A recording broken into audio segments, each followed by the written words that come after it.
Hello friends. Did you know that nearly 80% of those who watch my videos aren't subscribed?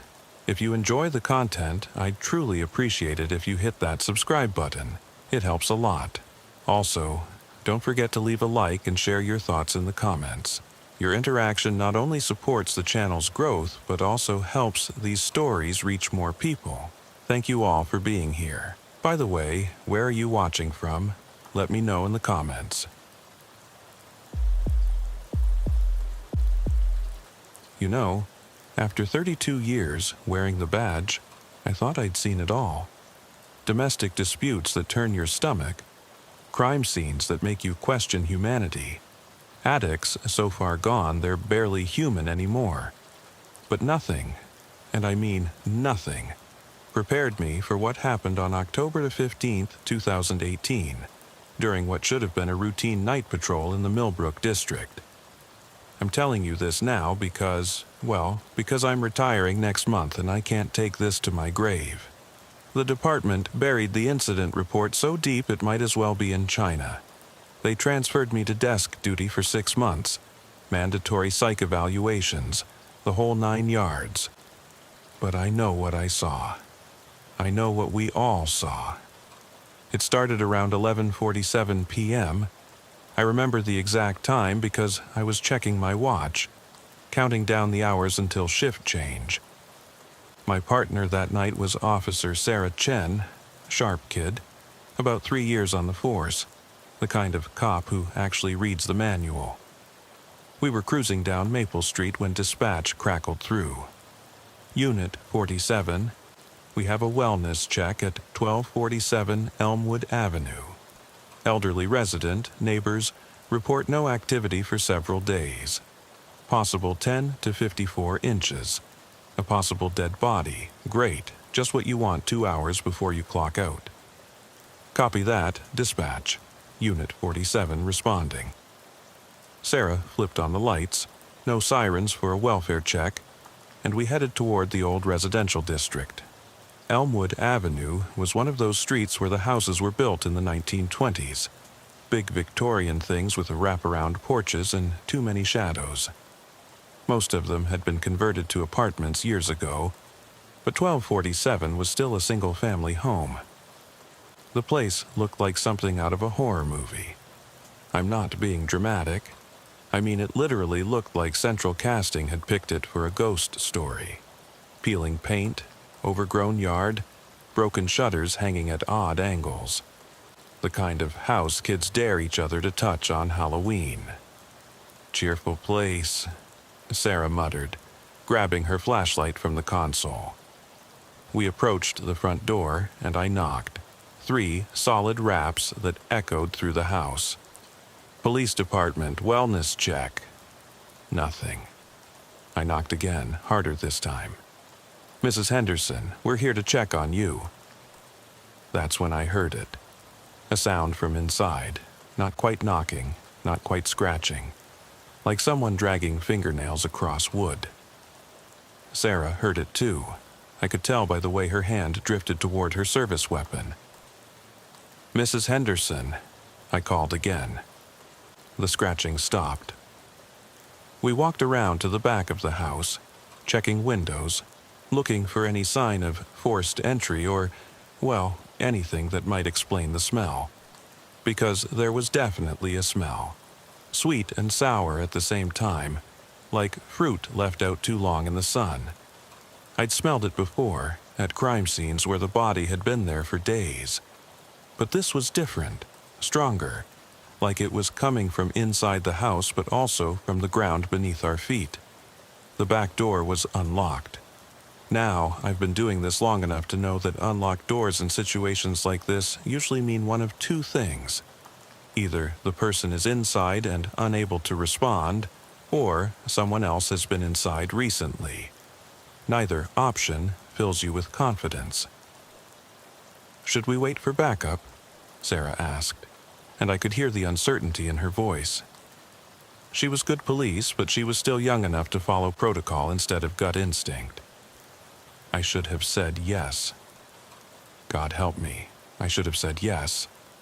We're just checking on an elderly woman, I said instead. In and out 5 minutes. Famous last words. The door opened into a kitchen that looked like it belonged in a museum.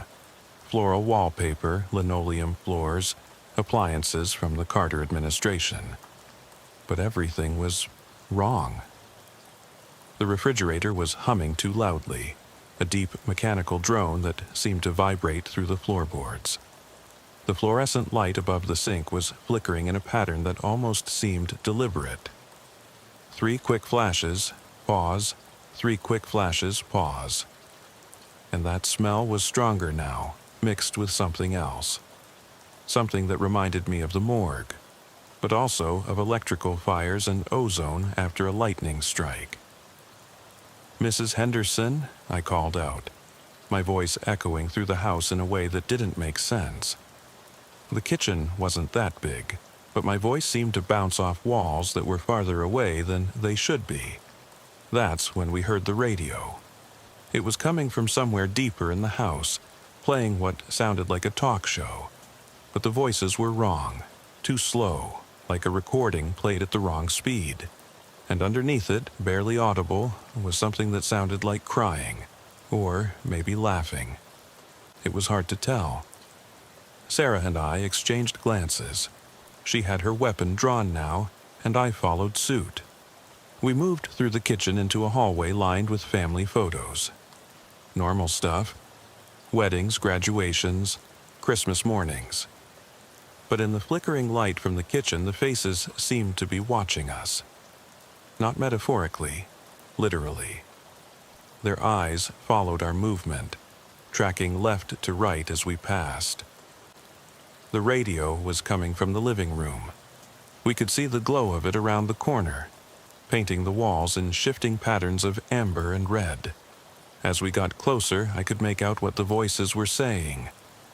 "And the children just disappeared," one voice was saying.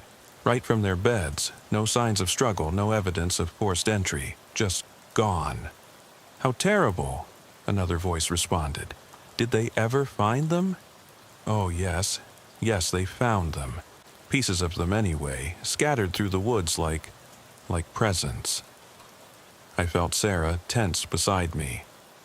This wasn't a normal radio program. The voices were too clear, too close, like they were coming from inside the room with us. And there was something else, something that made my skin crawl. The voices sounded familiar. Not like people I knew, but like voices I'd heard before, in courtrooms and interrogation rooms and crime scenes. We rounded the corner into the living room, and that's when I saw her. Mrs. Henderson was sitting in her recliner, facing the radio. She was wearing a faded blue housecoat, her gray hair neatly arranged, hands folded in her lap. She looked perfectly normal, except for the fact that she'd been dead for at least a week. "Jesus Christ," Sarah whispered.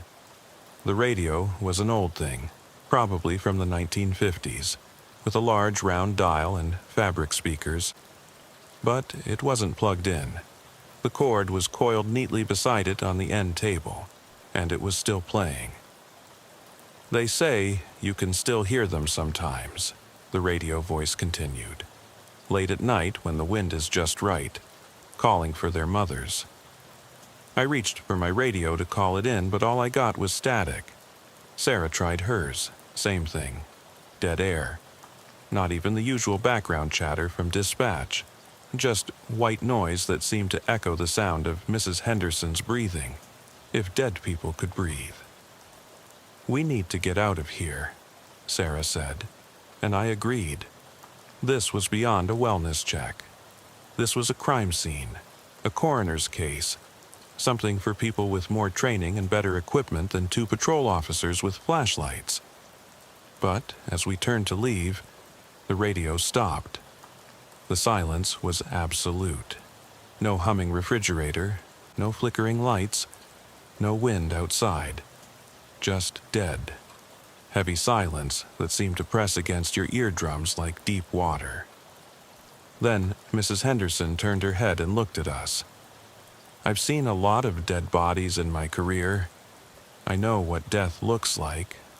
The way the skin changes color, the way the eyes cloud over. the way rigor mortis sets in, and Mrs. Henderson was dead, had been dead for days.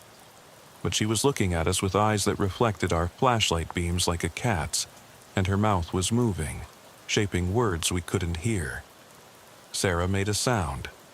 Not quite a scream, not quite a sob. Something primal and terrified that I'd never heard from her before. I grabbed her arm and pulled her toward the hallway, but the house had changed.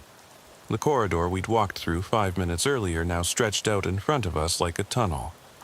The family photos multiplying along the walls, the faces in them shifting and changing as our flashlight beams passed over them. "This isn't real," Sarah was saying, over and over. "This isn't real." But it felt real. The floorboards creaking under our feet felt real. The smell of decay and something else, something like ozone after a lightning strike, felt real. And the sound of Mrs. Henderson's chair creaking as she stood up behind us felt very, very real. We ran. I'm not ashamed to admit it. 2 trained police officers ran like teenagers from a haunted house. We stumbled through that impossible hallway, past dozens of photos of people we'd never seen, their eyes following us, their mouths opening and closing like a fish gasping for air.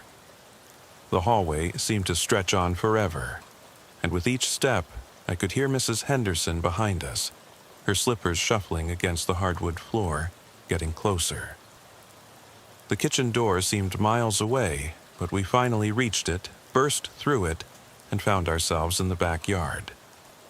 The October air hit us like a slap, cold and clean and beautifully normal. Our radios crackled back to life, dispatch asking for our status. Unit 47, we have a 1054 at 1247 Elmwood, I managed to say. Requesting backup and the coroner. Copy that, Unit 47. ETA on backup is 7 minutes. 7 minutes. We waited in the patrol car, neither of us speaking, both of us staring at the house. The windows were dark now, and there was no sound from inside. No radio, no movement, nothing. But I swear I could see a figure in the front window standing perfectly still, watching us. The backup units arrived. 2 patrol cars and a supervisor. The coroner showed up 20 minutes later. They found Mrs. Henderson exactly where we'd left her, sitting in her chair, dead for an estimated week to 10 days. Natural causes, they said. Heart failure. The radio was on the end table, unplugged, covered in dust. They found no evidence of the radio program we'd heard, no explanation for our radio blackout, no reason why the house had seemed different. The official report listed it as a routine wellness check with a deceased subject found in residence. But I know what happened in that house. Sarah knows too, though she transferred to the day shift and won't talk about it. She won't even make eye contact when we pass in the hallway. The thing that haunts me, and I mean that literally, is what Mrs. Henderson was trying to tell us. I've thought about it every night since then, lying in bed, staring at the ceiling. Her mouth was moving, shaping words, and I think she was trying to warn us. About what? I don't know. But 3 weeks later, a family of 4 disappeared from their home, 2 streets over from Elmwood Avenue. No signs of struggle, no evidence of forced entry. Just gone. They found pieces of them scattered through Miller's Woods. I requested a transfer to the day shift after that. They approved it without question. I think they were relieved to have me away from night patrol, away from the Millbrook district, away from houses where the dead sit in their chairs and radios play programs from nowhere. But sometimes late at night I still hear that radio. Not in the station, not in my house, but in my head. And sometimes, when the wind is just right, I can almost make out what Mrs. Henderson was trying to tell us. I think she was trying to say, don't let them find you. The psychological evaluation came 3 days after the incident. Dr. Patricia Morrison, department shrink, sat across from me in her sterile office with its beige walls and motivational posters about resilience. She had my files spread out in front of her like evidence at a crime scene. "Tell me about the house, Detective Walsh," she said, pen poised over her notepad. "In your own words." In my own words. Like there were other words I could use. Like someone else could describe what we saw in that living room. What we heard coming from that unplugged radio. What we felt when Mrs. Henderson turned her dead eyes toward us. "It was a routine wellness check," I started, the lie tasting bitter in my mouth. Nothing about that night had been routine. Dr. Morrison nodded, made a note. "And you mentioned in your preliminary report that you experienced some unusual sensations while inside the residence." Unusual sensations. That's what they were calling it. Not the truth. Not the fact that a dead woman had stood up from her chair and followed us down a hallway that changed shape like a living thing. Unusual sensations. The house felt wrong, I said finally. From the moment we walked in. The temperature, the sounds, the way our voices echoed, it didn't feel like a normal house. And Officer Chen experienced these same feelings. You'd have to ask her, but I knew she wouldn't. Sarah had already been through her evaluation, had already been cleared for duty with a recommendation for stress management counseling. She'd learned to give the right answers, to describe everything in terms of environmental factors and psychological stress. Smart girl. Dr. Morrison leaned forward. "Detective Walsh, you've been with the department for 31 years. You've seen trauma, violence, situations that would break most people. But this one house, this one call, has affected you differently. Can you help me understand why?" Because Mrs. Henderson was still talking. That's what I wanted to tell her. Because every night since October 15th, I'd been hearing that scratching sound. Those fingernails dragging across wood. Because I'd started avoiding the Millbrook district entirely, taking longer routes to calls, finding excuses to patrol other areas. Because Sarah had started calling in sick more often, and when she was at work, she jumped at every shadow, every unexpected noise. But I couldn't say any of that. Not if I wanted to keep my badge, my pension, my reputation intact. "I don't know," I said instead. "Maybe you're right. Maybe it was just stress." She made another note, and I wondered what she was writing. Probably something about defensive responses and denial. She closed the file and gave me that practice smile that therapists perfect in graduate school. "I'm going to recommend you for return to full duty," she said, "with the understanding that you'll attend weekly stress management sessions for the next month." I nodded, shook her hand, and walked out of her office feeling like I'd just lied under oath, which, in a way, I had. The stress management sessions were a joke, breathing exercises and meditation techniques taught by a perky counselor who looked like she'd never seen anything worse than a parking ticket. But I attended every one, played the part of the grateful officer learning to cope with the pressures of the job, and all the while the scratching got louder. It started small. I'd be filling out paperwork at my desk and hear something that sounded like mice in the walls. I'd be at home watching television and catch a sound from the kitchen that made me check the windows, make sure they were locked. My wife noticed first. "You're not sleeping," Linda said one morning over coffee. "You wake up every hour, listening for something." She was right. I'd been sleeping in 2-hour stretches, waking up to silence that felt too thick, too heavy. The kind of silence that makes you hold your breath and strain your ears for sounds that shouldn't be there. "Work stuff," I told her. "It'll pass." But it didn't pass. If anything, it got worse. The scratching became more frequent, more insistent. And sometimes, late at night when Linda was asleep beside me, I could swear I heard that radio playing.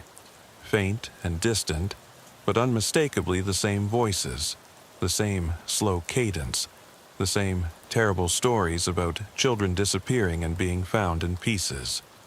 I started researching the house on Elmwood Avenue. Not officially. The case was closed. Mrs. Henderson was buried, and the property had been sold to a developer who planned to tear it down and build condos. But I had access to records, and I had questions that wouldn't let me sleep. The house had been built in 1923 by a doctor named Edmund Blackwood. He'd lived there with his wife Margaret and their 2 children until 1941, when the family had simply vanished. No bodies were ever found, no evidence of foul play, no explanation for their disappearance. The house had sat empty for 3 years before being sold to the Henderson family. Mrs. Henderson, Dorothy was her first name, had lived there for 74 years. She'd raised 4 children in that house, buried her husband from that house, watched her own children grow old and move away from that house. She died alone in her recliner, watching that old radio, and according to the coroner's report, she'd been dead for 9 days before we found her. 9 days of sitting in that chair, alone in that house. 9 days of silence. Or maybe not silence. I kept digging, calling in favors from friends at the county clerk's office, at the library, at the historical society. What I found made my hands shake as I read it. The Blackwood family hadn't been the first to disappear from that house. In 1928, 5 years after it was built, the original owner, a businessman named Charles Ashford, had reported strange sounds coming from the walls. Scratching, he'd told police, like someone trapped inside, trying to get out. He'd hired contractors to open up the walls, but they'd found nothing. The sounds had continued until Ashford moved out 3 months later. The house had been sold to a young couple named the Gregorys in 1929. They'd lasted 6 months before reporting the same sounds to police. Then they'd been found dead in their bedroom, apparently from carbon monoxide poisoning, though no source for the gas was ever identified. After the Gregorys, the house had sat empty until Dr. Blackwood bought it in 1931. He'd lived there for 10 years before he and his family vanished. Then the Hendersons had moved in, and they'd stayed for 3/4 of a century. But what if they hadn't been alone all that time? What if something else had been living in that house, in those walls, feeding on whatever it was that made families disappear and children turn up scattered through the woods like presents? I was thinking about this 2 weeks after my psychological evaluation when dispatch sent me to Miller's Woods. Someone had reported finding what looked like clothing near the old hiking trail. Children's clothing. It was Sarah's case. She was back on night shift, having apparently convinced the department that she was fine. But she'd called in sick again, and they needed someone to secure the scene until the detectives arrived. Miller's Woods covered about 50 acres on the outskirts of town, thick with old-growth trees and hiking trails that most people avoided after dark. It was the kind of place where teenagers went to drink beer and scare each other with ghost stories. It was also where they'd found pieces of the Morrison family 3 weeks after they'd disappeared from their home on Oak Street. The clothing was about 1/4 mile into the woods, hanging from the branches of an old oak tree like Christmas ornaments. A small red jacket, torn and dirty. A pair of child's sneakers, the laces cut. A backpack with cartoon characters on it. Empty, except for a school lunch that had been rotting for weeks. I radioed it in and waited for the detectives, standing guard over evidence that made my skin crawl. The woods were too quiet, the kind of quiet that makes you check over your shoulder every few seconds. And as I stood there in the growing darkness, listening to the wind move through the trees, I started to hear something else. Scratching. Faint at first, like an animal moving through the underbrush. but it was coming from above, from the branches of the tree where the clothes were hanging. The sound of fingernails dragging across bark, desperate and persistent. I looked up into the canopy, my flashlight beam cutting through the darkness, and for just a moment, just a split second, I saw something that made my blood freeze. A child's face, pale and wide-eyed, staring down at me from the branches. But it was wrong, twisted, like someone had tried to reassemble a photograph from memory. The eyes were too big, the mouth too wide, and when it opened to speak, no sound came out except that terrible scratching. I blinked, and it was gone. Just leaves and shadows, and the wind making everything move in ways that played tricks on your eyes. But I knew what I'd seen. Just like I knew what I'd heard in that house on Elmwood Avenue. The detectives arrived 20 minutes later, found me standing at the base of the tree, staring up into the branches. "You okay, Walsh?" Detective Morrison asked. No relation to the psychologist, just an unfortunate coincidence that made me think about unusual sensations and stress management every time I heard his name. "Fine," I said, just securing the scene. But I wasn't fine. I was starting to understand that whatever was happening to me, whatever had started in Mrs. Henderson's living room, wasn't going to end with therapy sessions and breathing exercises. It was going to follow me, the way it had followed the families who'd lived in that house, the way it was following Sarah even though she wouldn't admit it. Something was hunting in Millbrook, and it had been hunting for a very long time. The question wasn't whether I was losing my mind. The question was whether I was going to be next. The Morrison family had lived at 1843 Oak Street for 6 years before they disappeared. Tom Morrison worked at the bank. His wife Jennifer taught the 3rd grade at the elementary school, and their twins, 8-year-old Michael and Emma, were the kind of kids who waved at police cars and drew pictures of firefighters. Normal family, normal life, normal house in a normal neighborhood. Until they weren't. I drove past their house the day after we found the clothes in Miller's Woods. Couldn't help myself. The place looked abandoned already, even though it had only been empty for 3 weeks. Yellow crime scene tape still fluttered from the front porch, and newspapers had piled up on the walkway despite the fact that someone should have stopped delivery by now.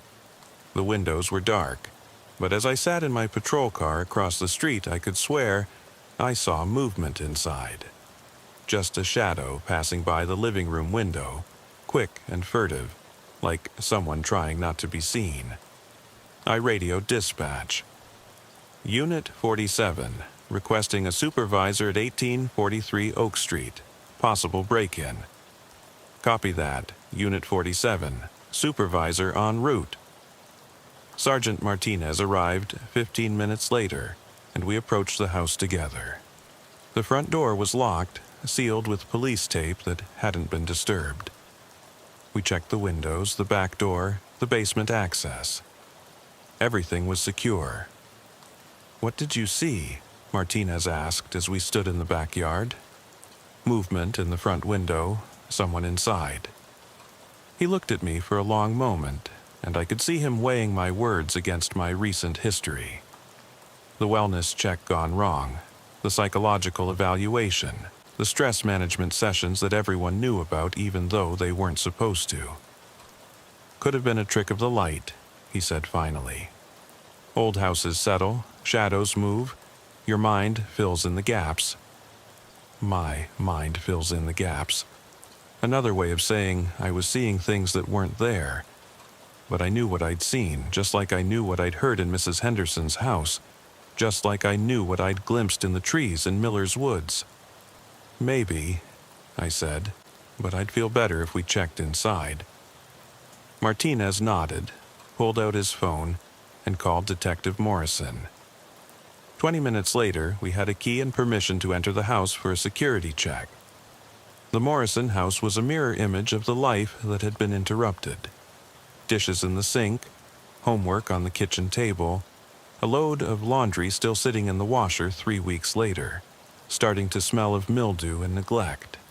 Family photos lined the hallway, birthday parties, Christmas mornings, summer vacations, all the normal markers of a family that should have had decades left together.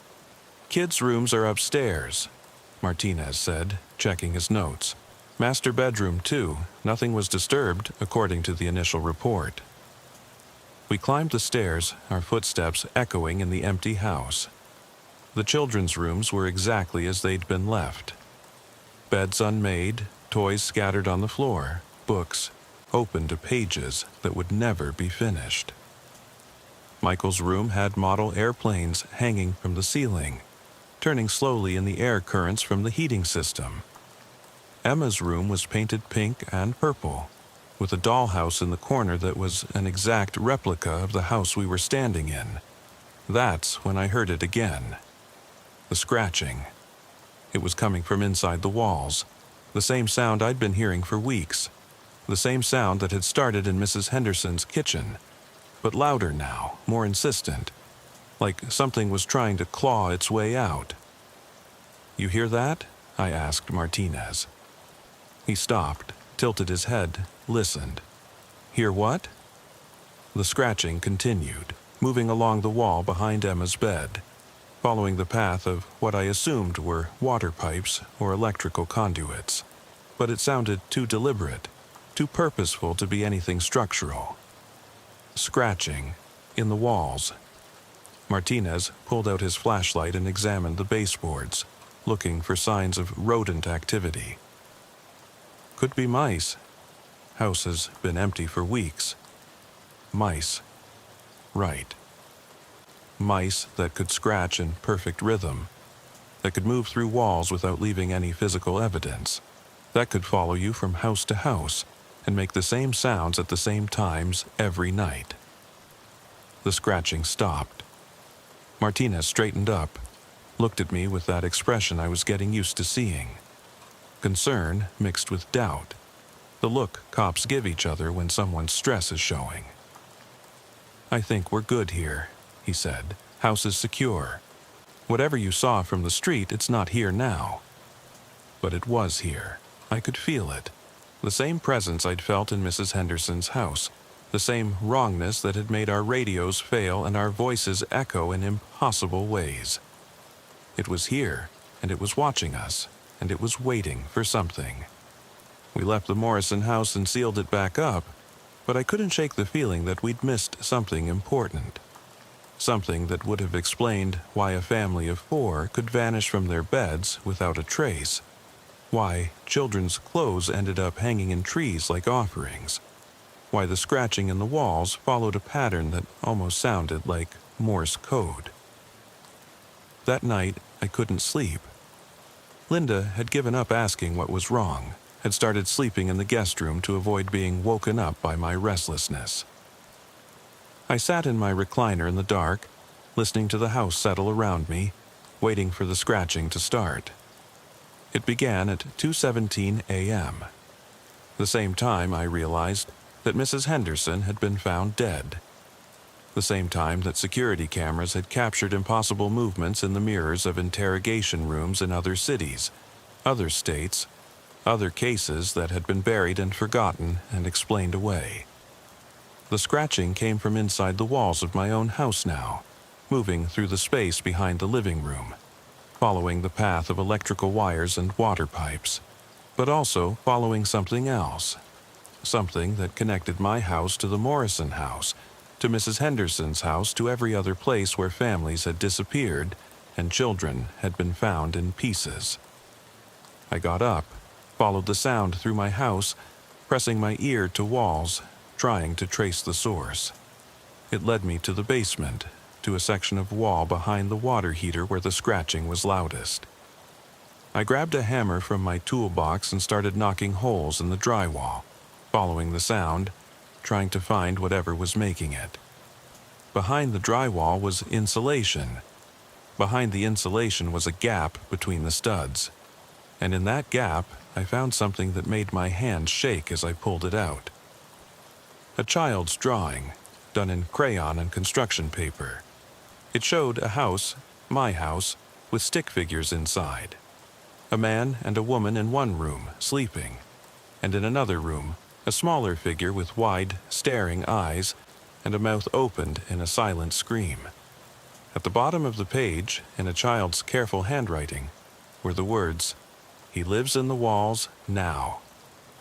The drawing wasn't signed, but I recognized the style from the evidence photos I'd seen from the Morrison house.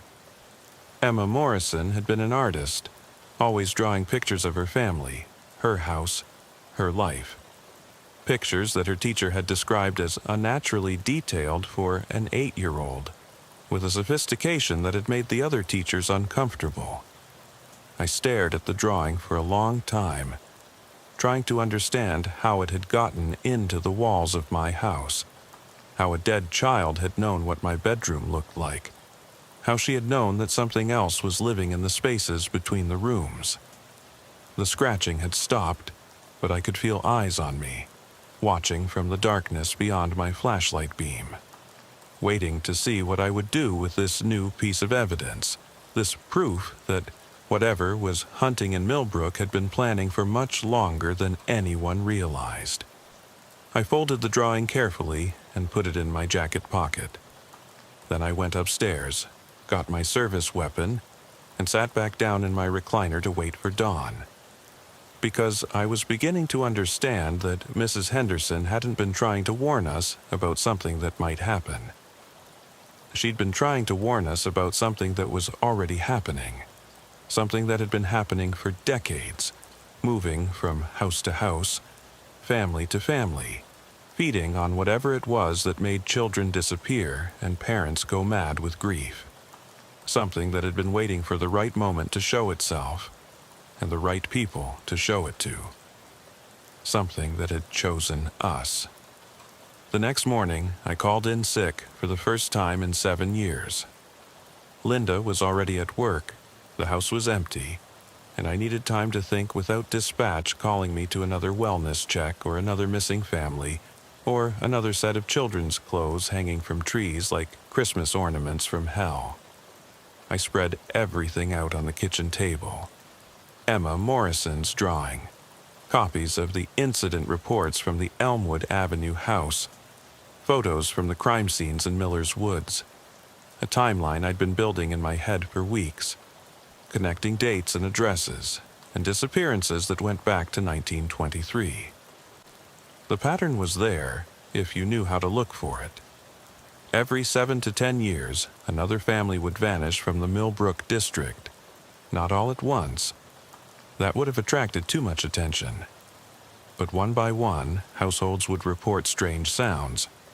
Children would wake up screaming about something in their walls, and then they'd be gone.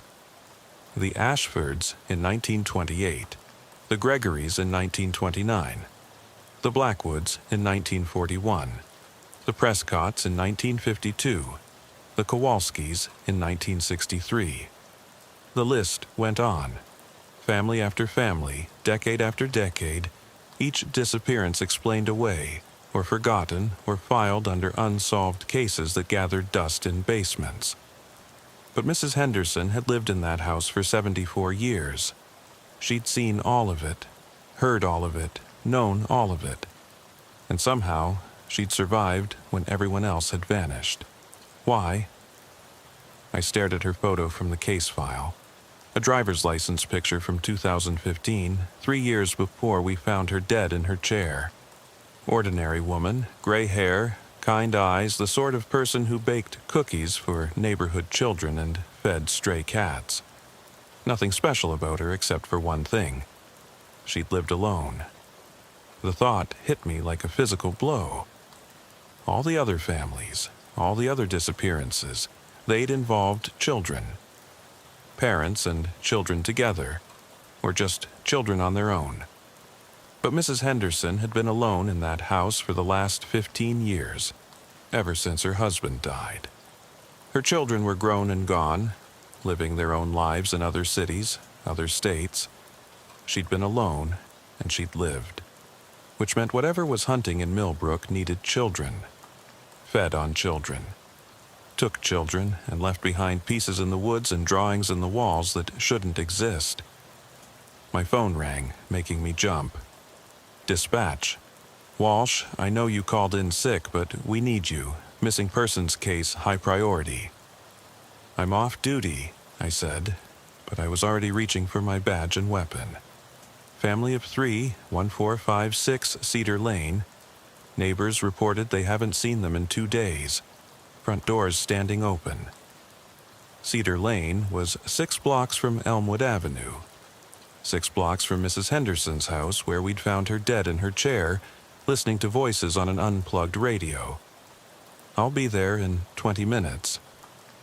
I folded Emma Morrison's drawing and put it back in my jacket pocket, grabbed my keys, and drove toward what I knew would be another empty house, another crime scene, another family that had simply vanished in the night.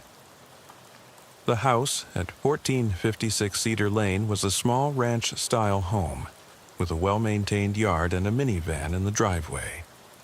The front door was indeed standing open, swaying slightly in the morning breeze. Patrol cars were already on scene, and I could see uniformed officers talking to neighbors on the sidewalk. Officer Martinez, no relation to the sergeant, met me at the crime scene tape. Kowalski family, he said, checking his notes. Robert, age 34, works at the lumber yard. Susan, age 31, substitute teacher. Daughter Casey, age 6. Neighbors say they saw the family yesterday evening. Everyone seemed normal. Any sign of forced entry? Negative. Door was open when the neighbor found it this morning, but no signs of struggle inside. House is clean, no evidence of violence. I ducked under the tape and walked toward the open door, but stopped when I heard it. Faint, almost inaudible, but unmistakable. Scratching. It was coming from inside the house, the same rhythmic sound I'd been hearing for weeks. But this time, it was accompanied by something else. Something that made my blood run cold, a child's voice, singing. The same nursery rhyme over and over, so quiet I had to strain to hear it. Ring around the rosy, pocket full of posies, ashes, ashes, we all fall down. Martinez was still talking, describing the scene, the timeline, the preliminary search. But I wasn't listening anymore. I was walking toward that open door, toward the sound of a dead child singing in an empty house. The living room was normal. Furniture in place, television on but muted. Coffee table covered with coloring books and crayons. A half-finished puzzle spread out on the floor, showing a picture of a family picnic in the woods. The singing was coming from down the hallway. I followed it past family photos, past a bathroom with towels still damp from morning showers, past a master bedroom where the bed was unmade and clothes were laid out for a day that would never come. The child's room was at the end of the hall. Pink walls, white furniture, stuffed animals arranged carefully on the bed. And sitting in the corner, facing away from the door, was a little girl with dark hair. "Casey?" I called softly. She didn't turn around, just kept singing, her voice getting slower and more distorted with each repetition.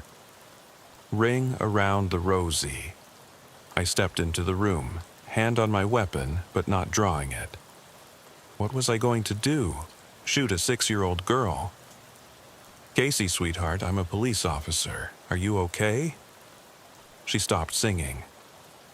The silence that followed was worse than the nursery rhyme, thick and heavy and wrong. I could hear the other officers outside calling my name, asking for my location, but their voices seemed to be coming from very far away. "Casey?" She turned around. It wasn't Casey Kowalski. It wasn't any child who had ever been alive.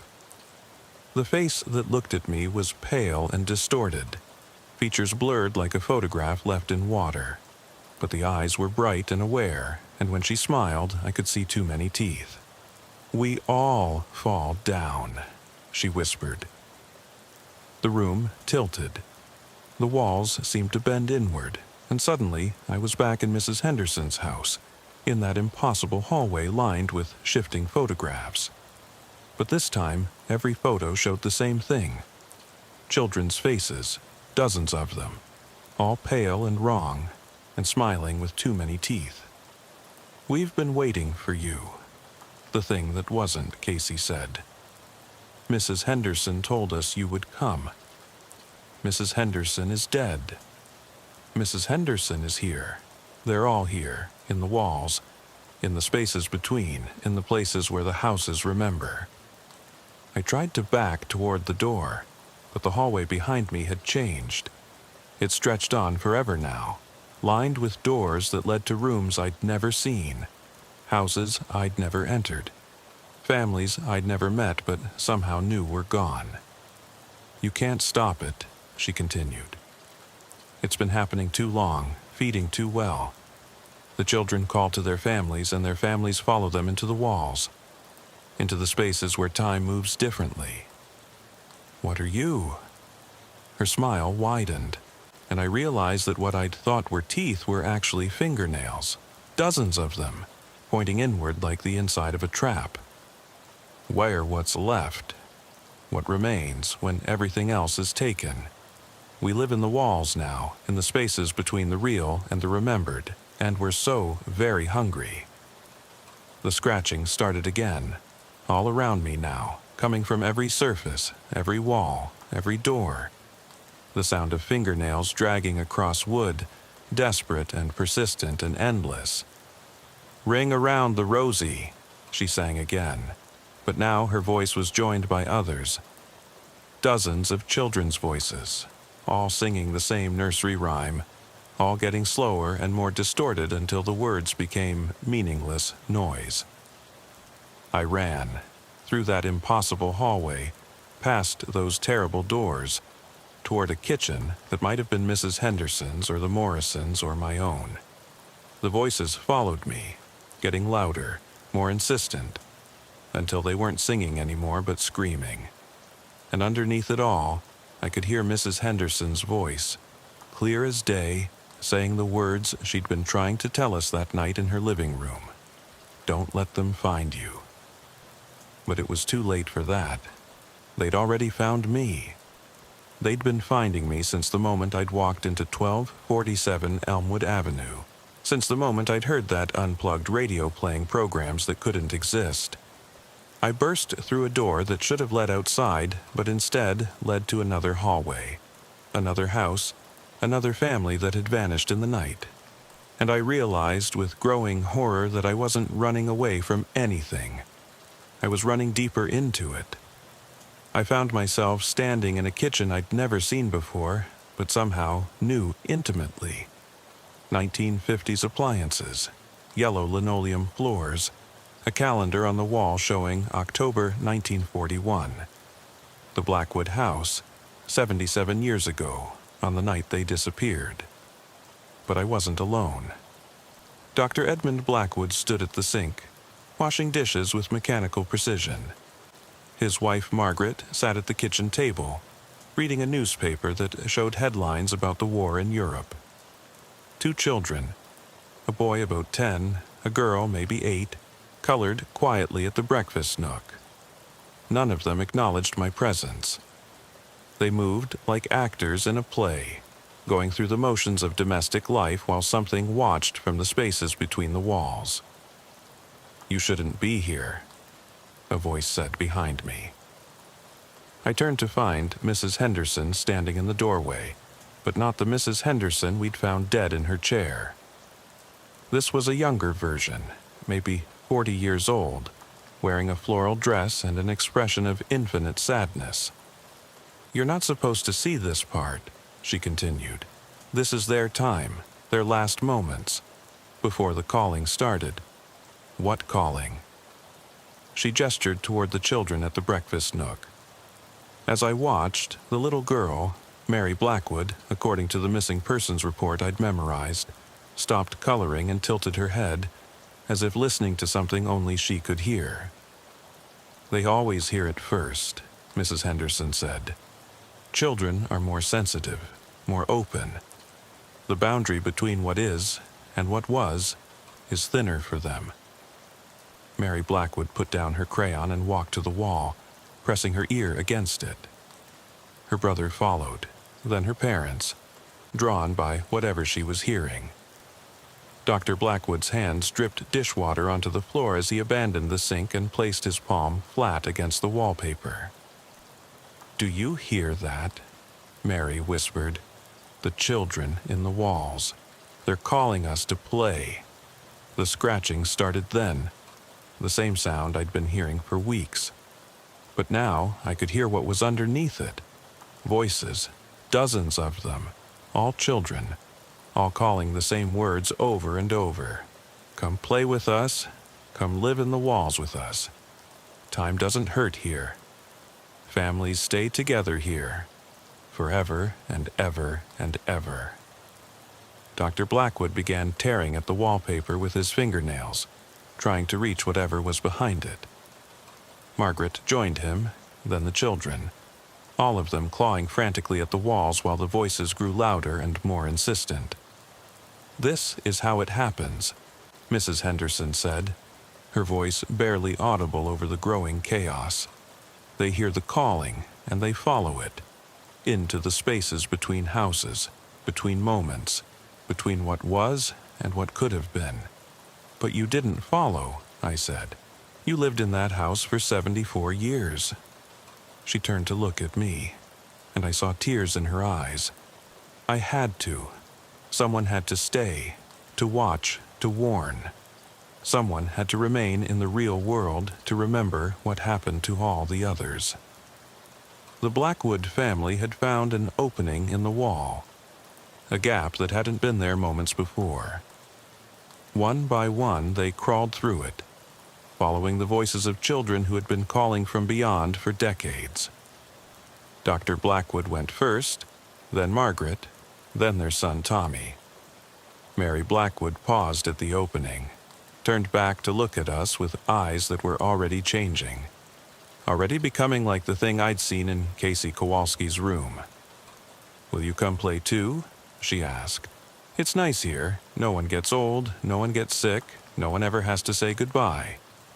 Then she was gone, and the opening in the wall sealed itself, leaving only pristine wallpaper and the echo of children's laughter. 77 years, Mrs. Henderson said. 77 years they've been in there, playing their games, calling to other families, and I've been listening to them every night, keeping count, remembering their names. The kitchen around us began to fade, the 1940s dissolving into something more recent. Suddenly, we were in the Morrison house, watching Tom and Jennifer Morrison wake up in their bed to the sound of their children singing nursery rhymes in the walls. "The Morrison twins heard them 3 weeks ago," Mrs. Henderson continued. "Emma drew pictures of what she saw, tried to warn her parents. But adults don't listen to children about monsters. They explain them away, medicate them, tell them it's just imagination." I watched as Michael and Emma Morrison crept out of their beds, drawn by voices only they could hear. Their parents followed, still half asleep, trusting their children to lead them somewhere safe. "Where do they go?" I asked. "Between," Mrs. Henderson said simply. "Between the walls, between the moments, between the breathing and the not breathing. They exist in the spaces that houses forget about, the gaps in blueprints, the rooms that were planned but never built." The Morrison family found their opening behind the water heater in the basement, the same place I'd found Emma's drawing. They disappeared into it one by one, and I understood finally how that drawing had ended up in my walls. Emma had known where I lived, had seen my house in whatever twisted geography connected all the disappearances. "Why are you showing me this?" Mrs. Henderson turned to face me fully, and I saw that she was beginning to fade around the edges, becoming translucent like morning mist. "Because it's time for someone else to watch." I held them back as long as I could, kept them contained to one house, one address. but I'm gone now, and they're spreading, moving through the neighborhood like infection, calling to families from every wall, every shadow, every space where children used to play. I can't. You have to. Her voice was getting fainter, more distant. You've seen them now, heard them, felt them. You're connected to them the way I was. The way Sarah is, though she's trying to pretend otherwise. The house around us was changing again, becoming my house, my kitchen, my walls. I could see Emma Morrison's drawing where I'd hidden it in my jacket pocket, glowing like a beacon in the growing darkness. What happened to Mrs. Henderson, the real one? She smiled sadly. She listened to them for 74 years, and finally, she couldn't listen anymore. The loneliness broke her heart, literally. Cardiac arrest from the weight of keeping so many secrets, so many names, so many families who trusted their children to lead them to safety. And now she's with them. In the walls, in the spaces between. Playing games that never end with children who never grow up. But someone has to stay behind, has to watch, has to remember. I felt the weight of it settling on me like a lead blanket. The knowledge that every family that disappeared from now on would be my responsibility, my failure, my burden to carry. That I would spend whatever time I had left listening to children's voices in the walls, counting disappearances, trying to warn people who would never believe me. What about Sarah? Mrs. Henderson's image was almost gone now, just a whisper of movement in the shadows. Sarah is fighting it. She thinks if she ignores it, it will go away. But you can't unsee what you've seen, unhear what you've heard. The calling finds everyone who enters their space, eventually. How long do I have? As long as you can resist.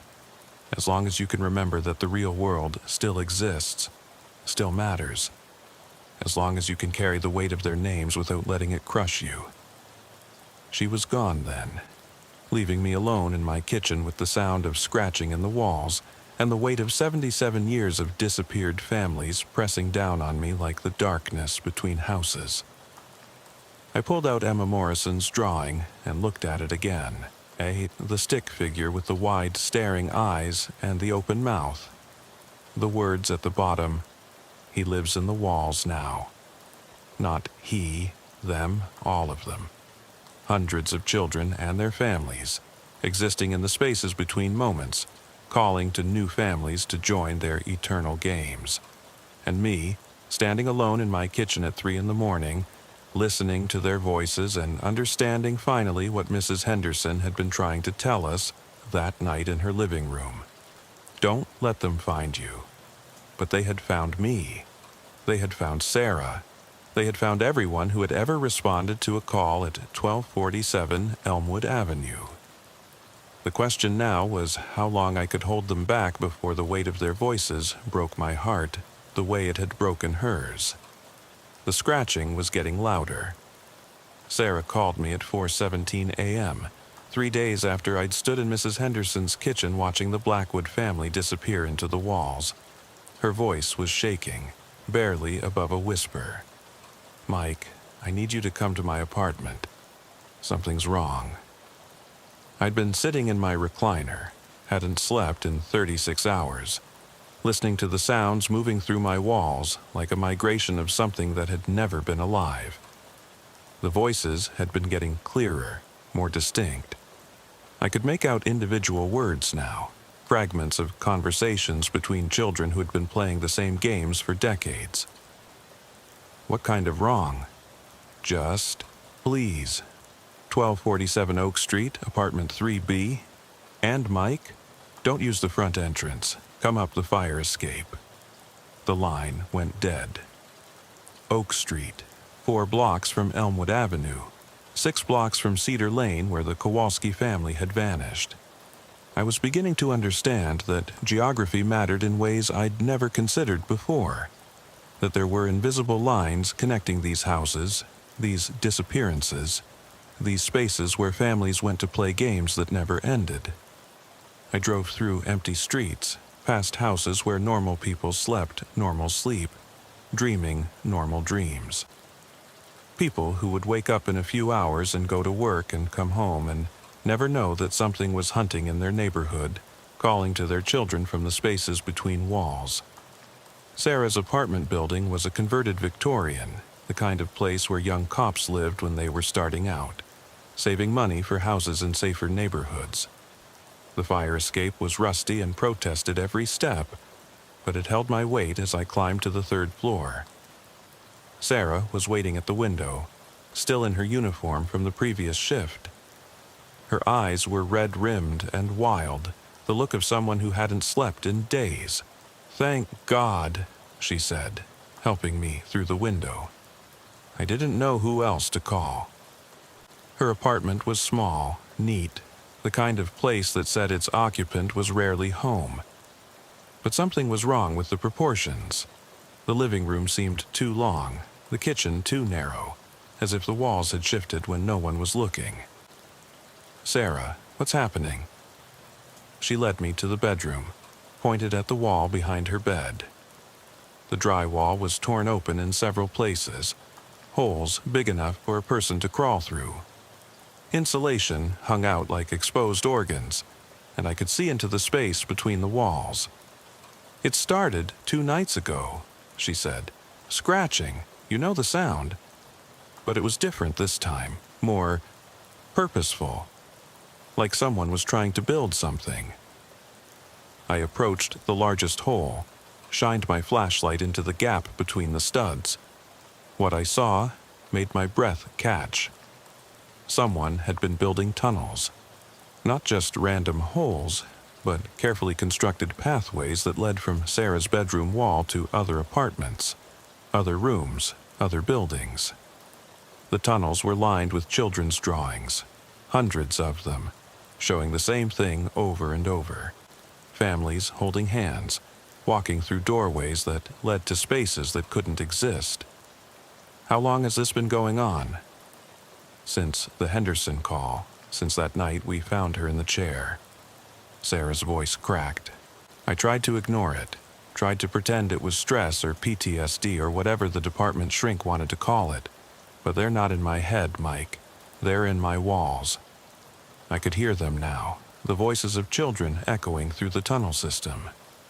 Not just Sarah's apartment, but the entire building, maybe the entire block. They were singing again, that same nursery rhyme, but the words were different now.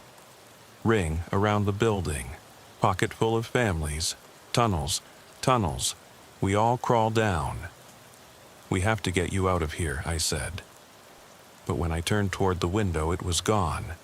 The wall was solid, unbroken, as if there had never been a fire escape, never been a way in or out. "I tried leaving," Sarah said quietly. "Every night for 3 days, I've tried to leave. But the apartment won't let me. The doors lead to other apartments, other buildings, other places where families used to live." She was right. The front door of her apartment opened onto a hallway I'd never seen before, lined with doors that led to rooms that shouldn't exist. Each door had a nameplate: Blackwood, Ashford, Gregory, Morrison, Kowalski. Names I recognized from missing persons reports, from families that had vanished from houses throughout the Millbrook district. "They're building something," Sarah continued, "using the tunnels, the spaces between buildings, connecting all the places where families disappeared, creating some kind of network." I thought about the drawing in my pocket, about Emma Morrison's careful handwriting. He lives in the walls now. Not he, they. All of them, working together, building pathways between the real world and whatever space they inhabited. "The question is why," I said. The answer came from behind us, in the voice of a child who had been dead for 77 years. "Because it's almost time for the gathering." We turned to find Mary Blackwood standing in Sarah's bedroom, wearing the same dress she'd died in, her face pale and wrong, in the way that faces become when they've been dead too long. Every 77 years, we call a gathering. All the families, all the children, everyone who's ever heard the voices and followed them into the walls. We come together in the space between spaces, and we choose someone new to watch. Mrs. Henderson, I said. Mary nodded. She watched for us, kept our secret, made sure we could keep playing our games without interference. But she got old, got tired, and her heart couldn't carry the weight anymore. So you killed her. We loved her, Mary said. And for a moment her face looked almost human. She was the best watcher we ever had. She understood that families should stay together, that children should never have to grow up and leave their parents behind. The tunnels around us were filling with voices now, dozens of them, hundreds of them. Children calling to their parents, parents calling to their children, all of them moving through the spaces between walls like blood through arteries. You've seen us now, Mary continued. You've heard us, understood us. You know what we are and what we need. You can be the new watcher, the one who keeps our secret and makes sure we can keep calling to new families. And if I refuse? Her smile was terrible, full of too many teeth that weren't really teeth. Then you can join us. You and Officer Chen can play games with us forever, and we'll find someone else to watch. Someone who won't resist as long, won't fight as hard. I looked at Sarah, saw the decision forming in her eyes. She was thinking about it, considering the offer. 77 years of carrying the weight of disappeared families, of listening to children's voices in the walls, of slowly going insane from the responsibility, or eternity playing games that never ended with children who never grew up. There's a third option, I said. Mary Blackwood tilted her head, curious. We tell people, we break the pattern. We make sure everyone knows what's hunting in Millbrook. Her laughter was like broken glass. Who would believe you? Who would listen to two cops who've been seeing things, hearing voices, filing reports about impossible events? You'd be committed, medicated, forgotten, and we'd still be here, calling to children from the walls. She was right, and we both knew it. The department had already written us off as stress cases, had already explained away everything we'd experienced. Who would believe that families were disappearing into spaces between walls, that children were building tunnels through the infrastructure of reality itself? But as I stood there in Sarah's impossible apartment, listening to the voices of the dead echoing through tunnels that couldn't exist, I realized something that Mrs. Henderson had probably realized 74 years ago. It didn't matter if anyone believed us. What mattered was that someone remembered. Someone kept count. Someone carried the weight of their names and their faces and their last moments before they heard the calling and followed it into the spaces between breathing and not breathing. I'll do it, I said. Sarah looked at me with relief and something that might have been gratitude. Mary Blackwood clapped her hands together like the child she'd been before she died. Wonderful. You'll make an excellent watcher. Mrs. Henderson said you would. But I have conditions. The temperature in the room dropped 20 degrees in an instant. Mary's expression shifted, became something predatory and ancient. Conditions. I'll watch. I'll keep your secret. I'll carry the weight of every family you take. But you leave Sarah alone. You stop calling to her. Stop building tunnels in her walls. Stop trying to drag her into whatever space you inhabit. And why would we agree to that? I pulled Emma Morrison's drawing from my pocket, held it up so Mary could see it. Her eyes widened, fixed on the careful crayon lines, the stick figures, the words at the bottom. Because I have something that belongs to you, something that connects me to all of them, all the families, all the children. Emma Morrison drew this picture and somehow got it into my walls before she disappeared. Which means she knew I was coming, knew I would be the next watcher. Mary reached for the drawing, but I pulled it back. This stays with me, as long as I have it. As long as I remember Emma and Michael and their parents and everyone else who heard your calling, you have power in the real world. But if anything happens to Sarah, if you take her into the walls, I destroy this drawing. And without it, without that connection to the real world, you're just voices in the dark. It was a bluff, and I wasn't even sure it was a good one. But Mary Blackwood stepped back, considered my words with the calculating intelligence of something far older than the 8-year-old girl she appeared to be. Agreed, she said finally. Officer Chen will be left alone. But you, Detective Walsh, belong to us now. You'll watch for us, remember for us, carry our names until your heart breaks from the weight of them. The tunnels around us began to collapse, the walls shifting back to their proper positions. Sarah's apartment returned to normal proportions, and the window reappeared, showing the fire escape and the street 3 stories below. 77 years, Mary said, already beginning to fade. Or until you can't carry the weight anymore, whichever comes first.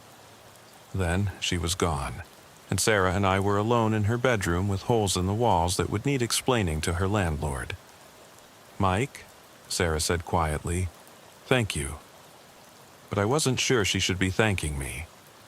I wasn't sure either of us understood what I'd just agreed to, what price I'd just promised to pay. Outside, dawn was breaking over Millbrook, and somewhere in the distance I could hear the sound of children laughing. The sound of children who would never grow up, playing games that would never end, in spaces that existed between the real and the remembered. And now it was my job to listen to them, to remember them, to carry their weight, for 77 years, or until my heart broke from the responsibility, whichever came first. The first family disappeared 2 weeks after I made my deal with Mary Blackwood. The Hendersons, no relation to Dorothy, lived at 892 Pine Street in a craftsman bungalow with a front porch swing and rose bushes that had been blooming for 40 years. James Henderson was a machinist at the tool factory. His wife Carol taught piano lessons from their living room, and their daughter Sophie was 5 years old with pigtails and a gap-toothed smile. I knew they were gone before the call came in. I'd been sitting in my patrol car outside the elementary school, watching children play during recess, when I felt it. A shift in the air, a change in the quality of light, like the moment before a thunderstorm when every animal in the forest goes silent. The scratching in my own walls had stopped 3 days earlier, replaced by a different sound. The soft whisper of children's voices moving through spaces that shouldn't exist, carrying news from one house to another. The call came at 2:47 p.m.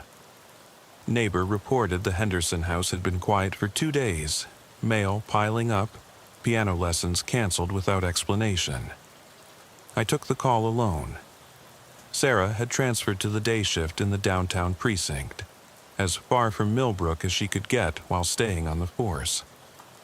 She'd stopped returning my calls, stopped acknowledging me when we passed in the hallways. I understood. She was trying to forget, trying to pretend that none of it had happened. I envied her that luxury. The Henderson house looked normal from the outside. Newspaper on the walkway, lights on inside.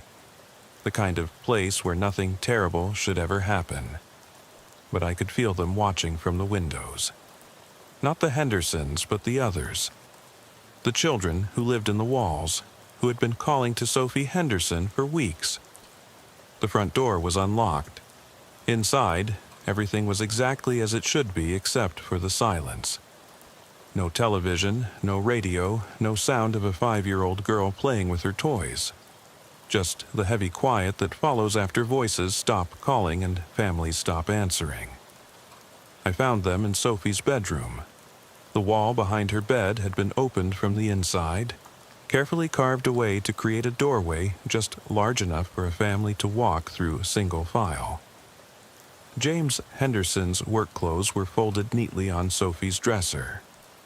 Carol's wedding ring sat on the nightstand next to a half-finished glass of water, and on the pillow, written in a child's careful handwriting, was a note. "We went to play with the children in the walls. Don't worry about us. Time doesn't hurt here."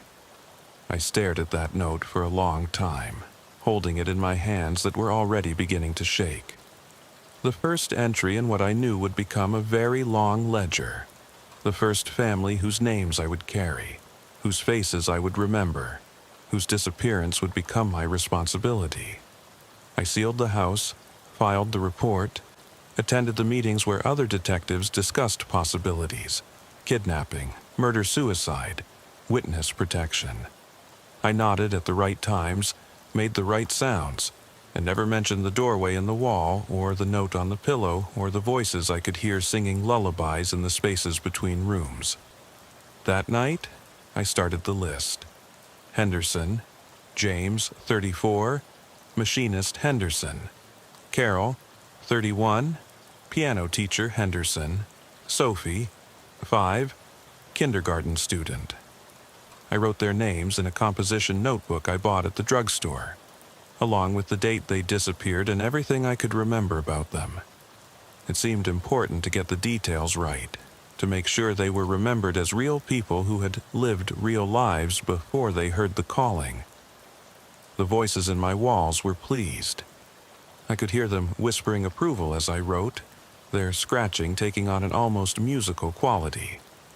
They liked having a watcher again, someone to keep their records, someone to bear witness to their endless games. Mrs. Henderson had done this for 74 years. 74 years of names and dates and families who trusted their children to lead them somewhere safe.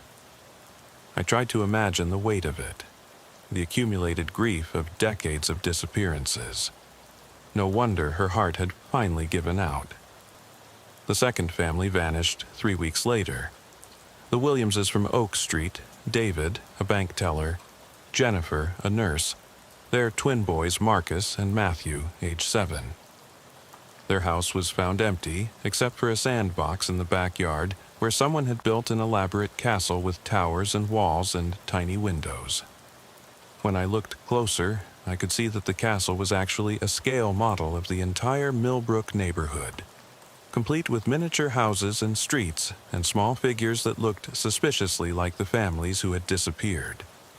Williams, David, 29, bank teller Williams, Jennifer, 27, registered nurse Williams, Marcus, 7, second grade, Williams, Matthew, 7, second grade. The list grew longer. Thompson family in November. Parents, Sarah and Michael. Daughter Emma, age 6, found their house empty except for crayon drawings on every wall showing the same thing. Children holding hands in a circle, dancing around something that might have been a house, or might have been a doorway, or might have been the mouth of something too large to see completely. Rodriguez family in December. Father Luis, Mother Maria, son Carlos, age 8, daughter Isabella, age 5. Their house smelled of birthday cake when I entered it, and there was evidence of a party in the living room. Balloons, streamers, a cake with 5 candles that had burned down to nothing. But no people. Just a video camera still recording, showing 6 hours of an empty room where phantom voices sang "Happy Birthday" to a child who was no longer there. Each time, I added their names to the list. Each time, I felt the weight of responsibility settling deeper into my bones. And each time, the voices in the walls grew stronger, more confident, more numerous. By spring, I could hear entire conversations.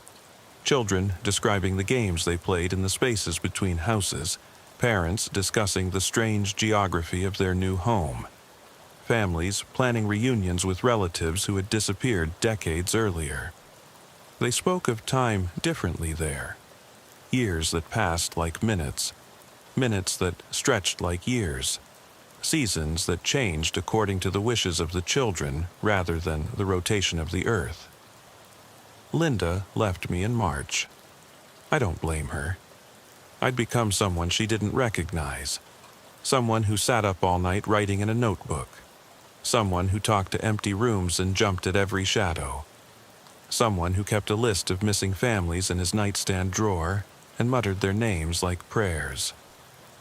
"I don't know who you are anymore," she said as she packed her bags. "It's like you're not really here, like you're living somewhere else." She was more right than she knew. The department put me on administrative leave in April, after I was found standing in the middle of Cedar Lane at 3 in the morning, staring at a house that had been demolished 2 months earlier. I tried to explain that I could still see the family inside, the Morrison twins playing in their bedroom, their parents reading bedtime stories that would never end. But explanations only made things worse. Dr. Morrison, the psychologist, not the detective, increased my sessions to twice a week. She prescribed medication that I pretended to take, recommended treatments that I politely declined. She was concerned about my isolation, my obsessive note-taking, my insistence on patrolling neighborhoods that weren't even my beat anymore. "Detective Walsh," she said during one session, "I'm seeing signs of what we call intrusive thought patterns. You're experiencing guilt and responsibility for events that are completely outside your control." If only it were that simple. The truth was that I could control it to some extent. The families that disappeared were the ones I failed to reach in time, the ones I couldn't warn or protect or save. Every name in my notebook represented a moment when I'd been too slow, too late, too human to prevent the calling from reaching its target. But there were also the ones I'd saved, the families I'd managed to reach before the voices found them, before the tunnels opened in their walls, before their children started drawing pictures of doorways that led to spaces between spaces. I couldn't tell Dr. Morrison about those successes, couldn't explain how I knew which houses to watch, which families were at risk. I couldn't tell her about the network I was building. Former residents of Millbrook who had moved away, but still called to report strange sounds in their new homes, teachers who noticed when children started drawing the same disturbing pictures, social workers who saw patterns in family disappearances that the official statistics missed. By summer, I had contacts in 17 states and 3 countries. People who had witnessed something they couldn't explain, who had lost families to circumstances that made no sense, who had heard children singing in walls that should have been empty. We shared information carefully, coded messages that looked like routine correspondence but actually tracked the movement of something ancient and hungry as it spread beyond Millbrook into the wider world. Because that was the thing Mrs. Henderson had never told me, the thing Mary Blackwood had failed to mention during our agreement. The calling wasn't limited to one neighborhood anymore. It was growing, expanding, finding new houses and new families and new children to add to its collection. What had started as a localized phenomenon in Millbrook was becoming something larger, something that crossed state lines and international borders, something that fed on the fundamental human need for family, for belonging, for children who would never have to grow up and leave their parents behind. And I was the only one keeping track of it all. The weight of it was incredible. Not just the families from Millbrook, but families from Portland and Phoenix and Pittsburgh, from Toronto and London and Sydney. Children from every continent except Antarctica, all of them hearing the same calling, all of them leading their families into spaces that existed between the real and the remembered. My notebook had become notebooks, plural, dozens of them, filled with names and dates and locations, cross-referenced and color-coded and organized according to patterns that took me months to recognize. The calling moved in cycles, roughly following the school year. September through November saw the most activity, as children returned to routines that made them more susceptible to voices from elsewhere. December and January were quieter. The calling seemed to respect the traditional family gatherings of the holidays, waiting until those bonds were strongest before exploiting them. Spring brought a surge of activity as the weather warmed, and children spent more time playing outdoors, in basements, in the kinds of spaces where walls were thinner and voices could travel more easily. Summer was unpredictable, sometimes quiet, sometimes explosive, depending on factors I was still trying to understand. But the pattern that frightened me most was the geographical spread. What had taken 77 years to claim dozens of families in Millbrook was now claiming hundreds of families worldwide in a matter of months. The calling was learning, adapting, finding more efficient ways to reach children and convince families to follow them into the spaces between, and I was running out of time to figure out how to stop it. The scratching in my walls had changed over the months, becoming more complex, more structured. It wasn't random anymore. It was language, communication, a way for the children in the walls to share information about new hunting grounds, new families, new opportunities to expand their eternal games. Sometimes, late at night, when I was updating my notebooks, I could hear Mary Blackwood's voice among the others. She was older now, somehow, more mature despite being eternally 8 years old. The responsibility of leading the calling had changed her, given her an authority that the other children deferred to. "You're doing well, Detective Walsh," she would whisper through the spaces between my walls and the world. "Mrs. Henderson would be proud. You're keeping such careful records, remembering so many names." "How many more?" I would ask. "As many as it takes," she would answer. "As many as we need to fill all the empty spaces, all the forgotten rooms, all the places where families should be but aren't." "What happens when there are no more families left to call?" Her laughter was like wind chimes made of bone. "Then we start over, of course, in a new world with new children, new families who have never heard our songs. The calling is patient, Detective Walsh. It has been waiting much longer than you realize." By autumn, my notebooks filled an entire closet. Thousands of names, hundreds of locations, patterns and connections that painted a picture of something vast and patient and utterly alien in its hunger for human connection. And still the list grew longer. Every night more families, every week more cities, every month more evidence that what I had thought was a local problem was actually a global phenomenon that had been building for much longer than 77 years. The question wasn't how to stop it anymore.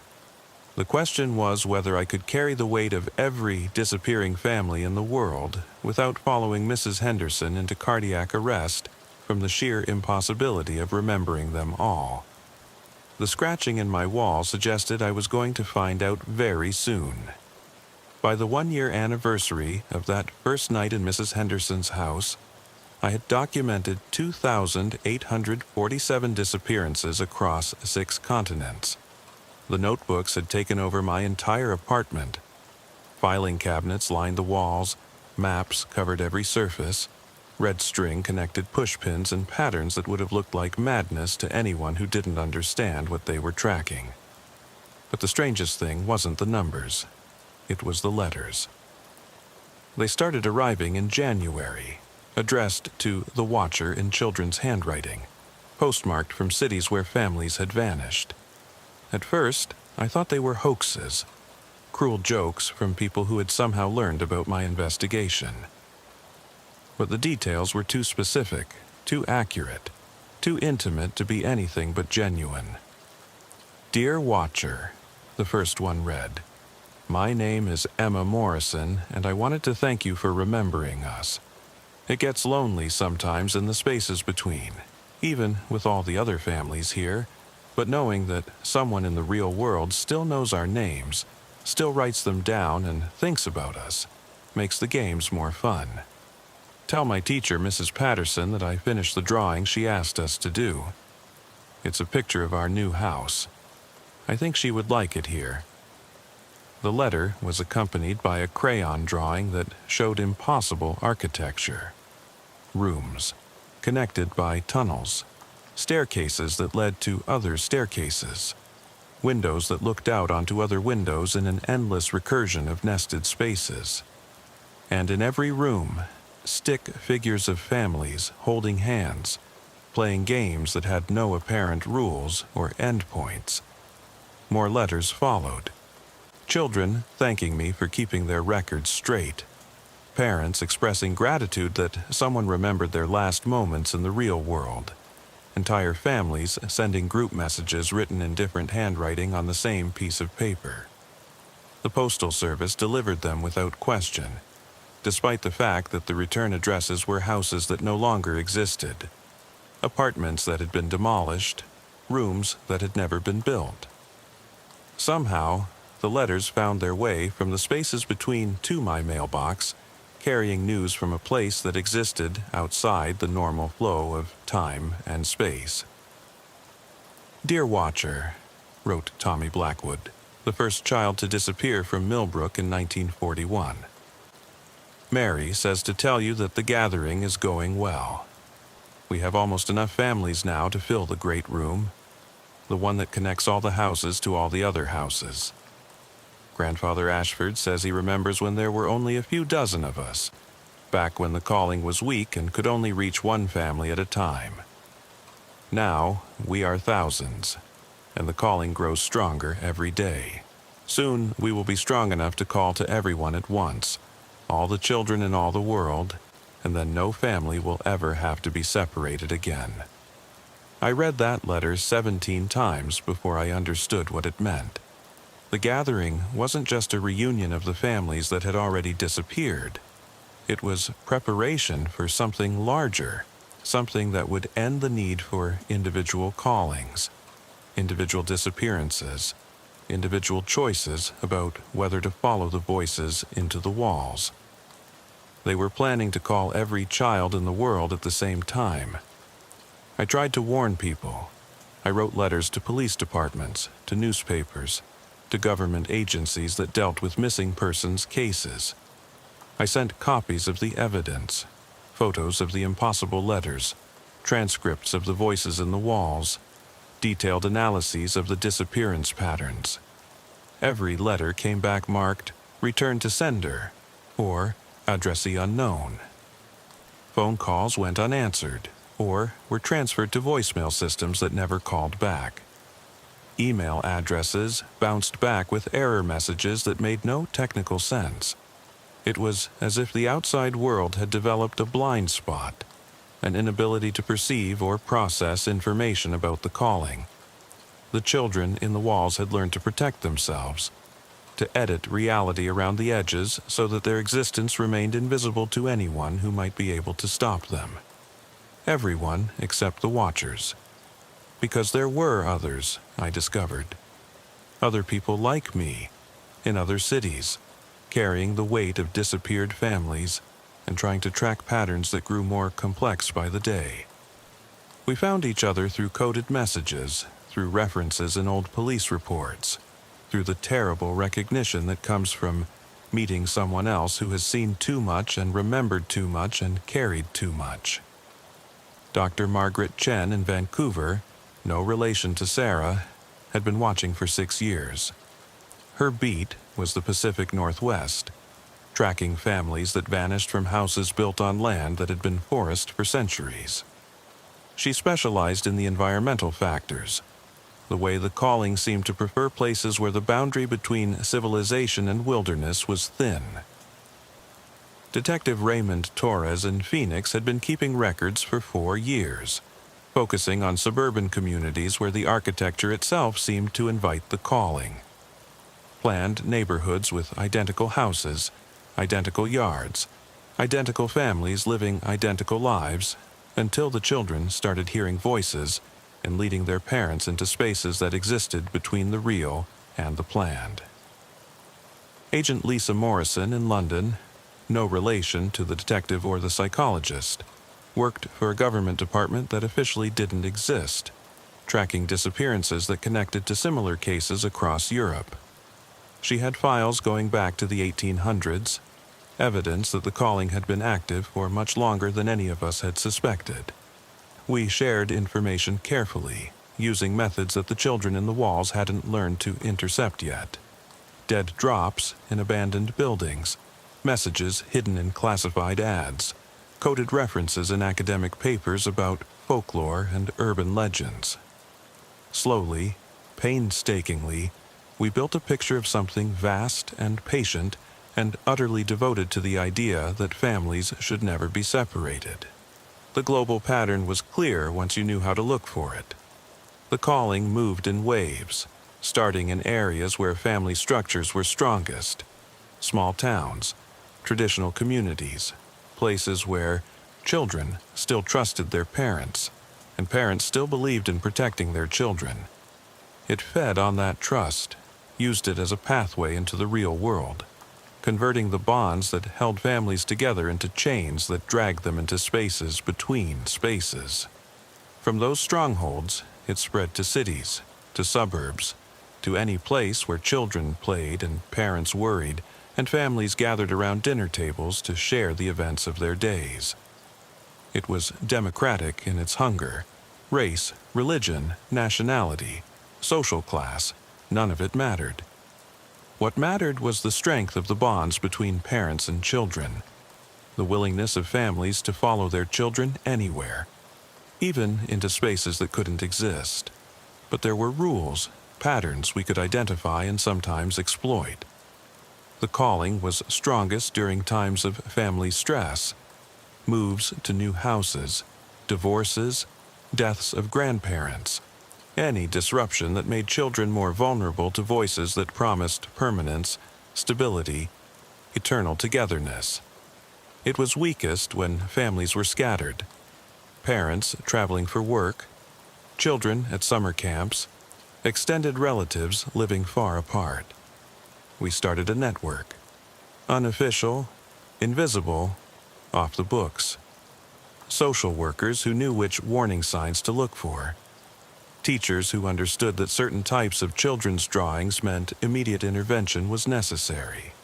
Postal workers who could identify letters from impossible addresses and redirect them to watchers instead of delivering them to vulnerable families.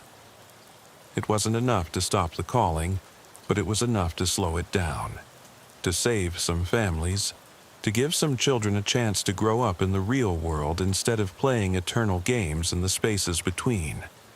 The children in the walls noticed. The letters became more frequent, more insistent. Mary Blackwood's voice in my walls took on an edge of frustration, of impatience with my interference.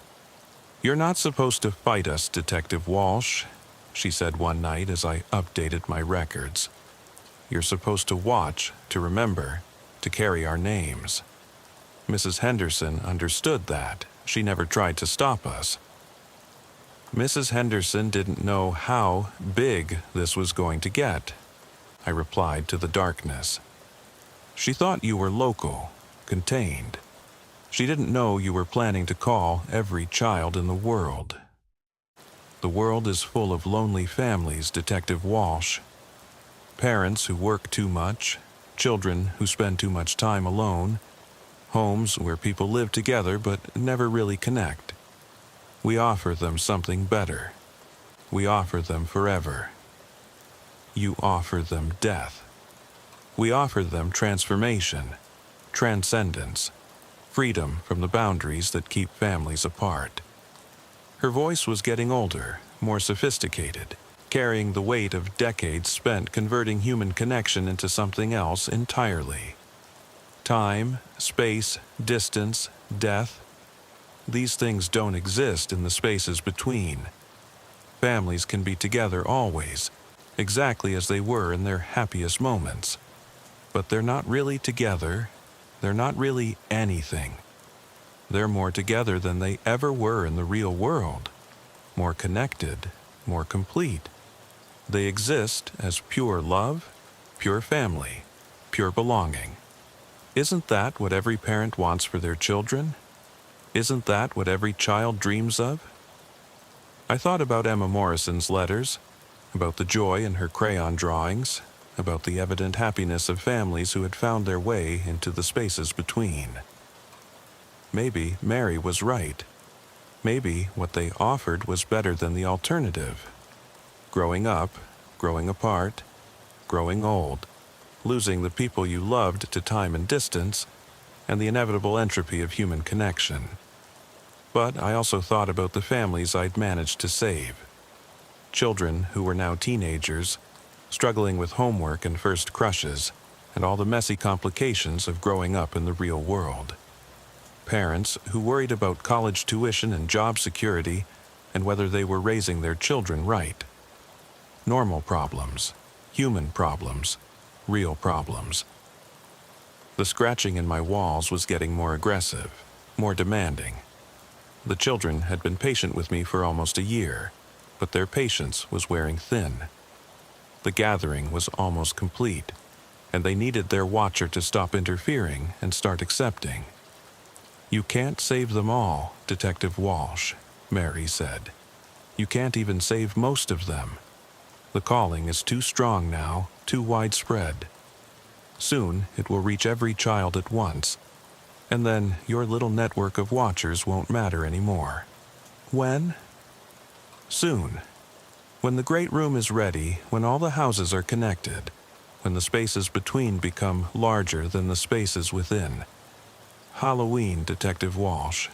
The night when the boundary between worlds is thinnest, when children are already thinking about transformation and masks and becoming something other than what they are. Halloween. 6 weeks away. 6 weeks to figure out how to stop something that had been building for almost a century. Something that had learned to edit reality around the edges and make itself invisible to anyone who might have the power to intervene. 6 weeks to save every child in the world from voices that promised them forever. The scratching in my walls had become a countdown, marking the days and hours until the great calling would begin. And I was the only person who knew it was coming. The only person who understood what was at stake. The weight of every disappeared family had been crushing enough. The weight of every family that was about to disappear might be enough to kill me. But if I didn't carry it, who would? The children in the walls were counting on me to give up, to accept their vision of forever, to stop fighting and start watching as they called every child in the world to join their eternal games. I pulled out a fresh notebook and started writing new names. Not the names of families who had already disappeared, but the names of children who were still here, still real, still growing up in a world where families could be messy and complicated and beautifully, imperfectly human. Those were the names I was going to fight for. The first sign that something had fundamentally changed came on October 13th, 2 weeks before Halloween. I was monitoring police scanners from 17 cities when they all went silent at exactly 11:47 p.m. The same time we'd first received the call about Mrs. Henderson 1 year earlier. For exactly 17 minutes, not a single emergency call was reported across North America. No domestic disputes, no traffic accidents, no break-ins or overdoses or heart attacks. Just absolute silence from communication systems that never stopped carrying the white noise of human crisis. Then, at 12:04 a.m., the calls resumed. But something was different. The dispatchers' voices carried an odd echo, a harmonic distortion that made every transmission sound like it was coming from inside a tunnel. And underneath the normal chatter about patrol assignments and incident reports, you could hear it if you listened carefully. Children singing. Ring around the planet, pocket full of families, tunnels, tunnels. We all fall down. The other watchers noticed it too. Dr. Chen called from Vancouver to report that her police scanner was picking up transmissions from precincts that had been demolished years ago. Detective Torres in Phoenix documented emergency calls that were being answered by dispatchers who had died in the 1980s. Agent Morrison in London recorded radio chatter in languages that didn't exist, describing crimes that had never been committed in places that had never been built. The children in the walls were taking control of our communication systems, preparing to broadcast the calling on every frequency simultaneously. Halloween was still 2 weeks away, but they were already testing their ability to reach every child in the world at the same time. I tried calling the FBI, the CDC, the Department of Homeland Security. Every number I dialed connected me to the same voice, a cheerful receptionist who sounded exactly like Mary Blackwood. "I'm sorry," she would say, "but that department has been discontinued. Can I transfer you to our new family reunification services? They specialize in bringing loved ones together permanently." The children had been busy during the year I'd been watching them.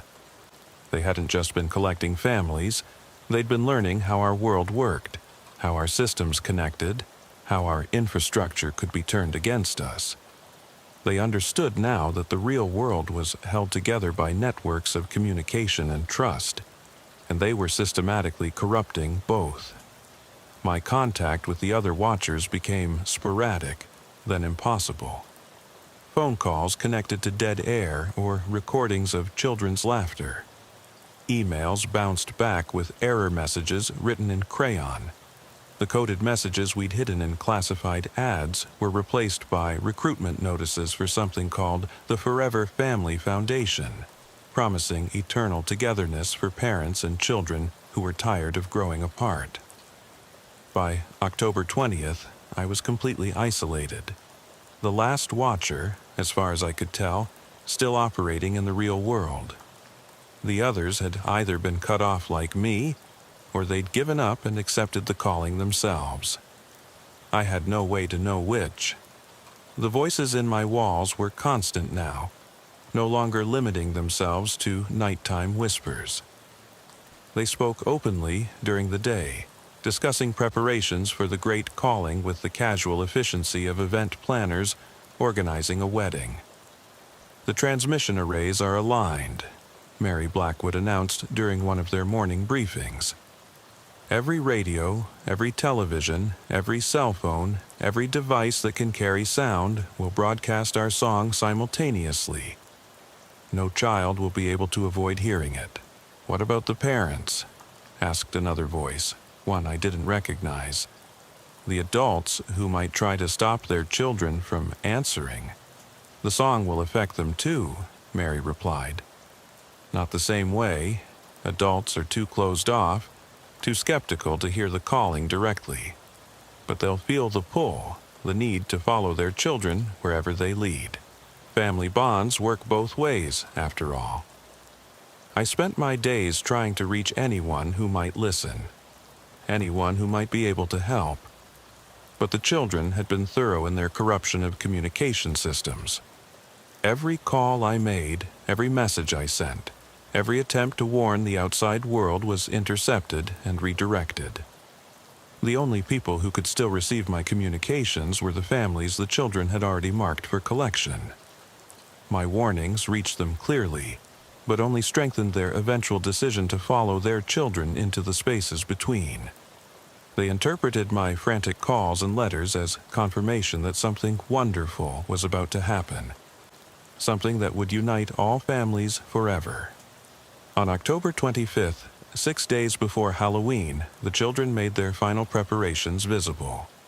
Every house in Millbrook where a family had disappeared now showed lights in the windows again. Not electric lights, something older, warmer, more organic. If you looked carefully, you could see figures moving behind the glass. Families reunited in their original homes, playing games that cast shadows on the walls. But the shadows were wrong. They moved independently of the figures that cast them, reaching across the glass to touch the shadows of trees, of other houses, of the real world itself. The entire neighborhood was becoming networked. connected by shadow tunnels that linked every space where families had once lived to every space where families still remained. The scratching in my walls evolved into something more complex, a rhythmic tapping that I slowly realized was Morse code. The children were sending technical specifications to each other, coordinates and frequencies and timing sequences for the Great Calling. They wanted me to understand what they were planning, wanted me to appreciate the elegance of their solution to the problem of human separation. On October 28th, 3 days before the calling, I received one final letter.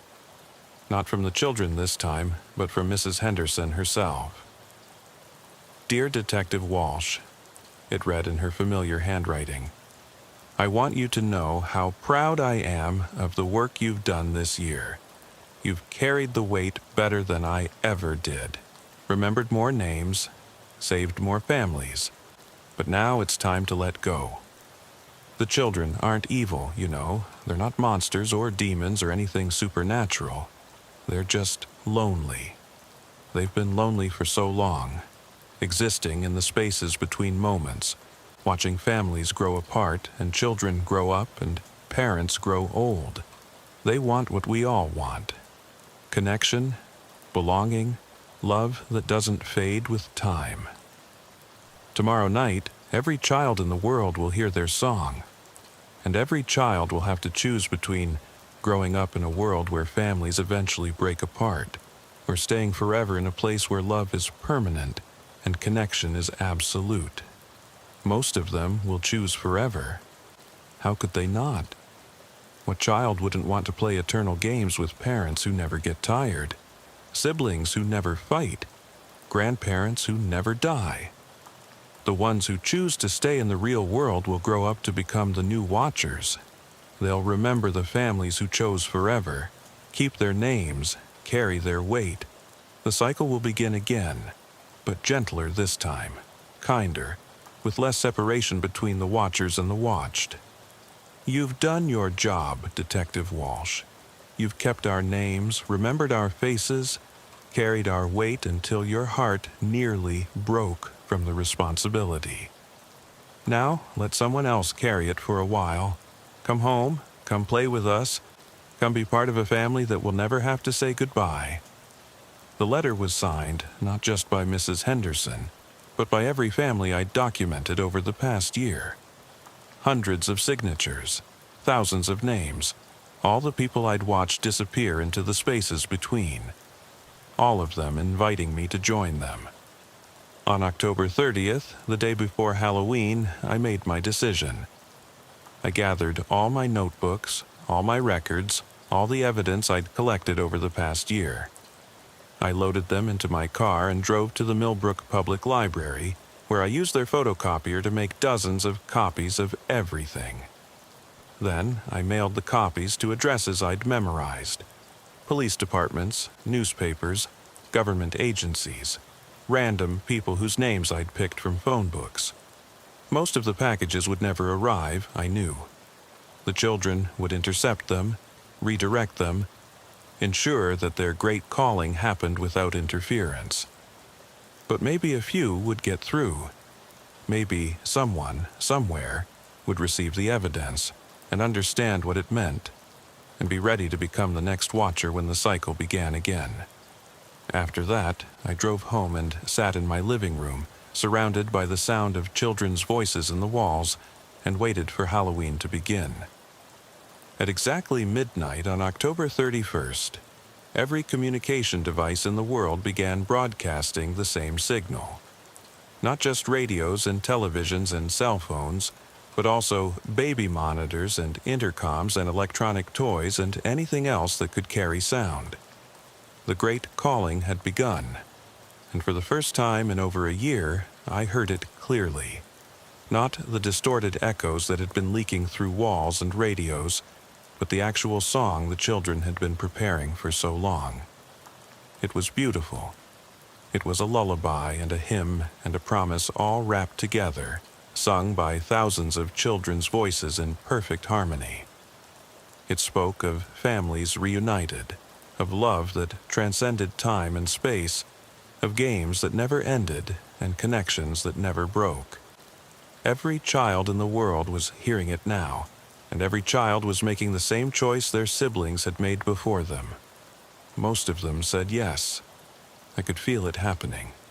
Families all over the world walking through doorways that shouldn't exist, following their children into spaces between the real and the remembered.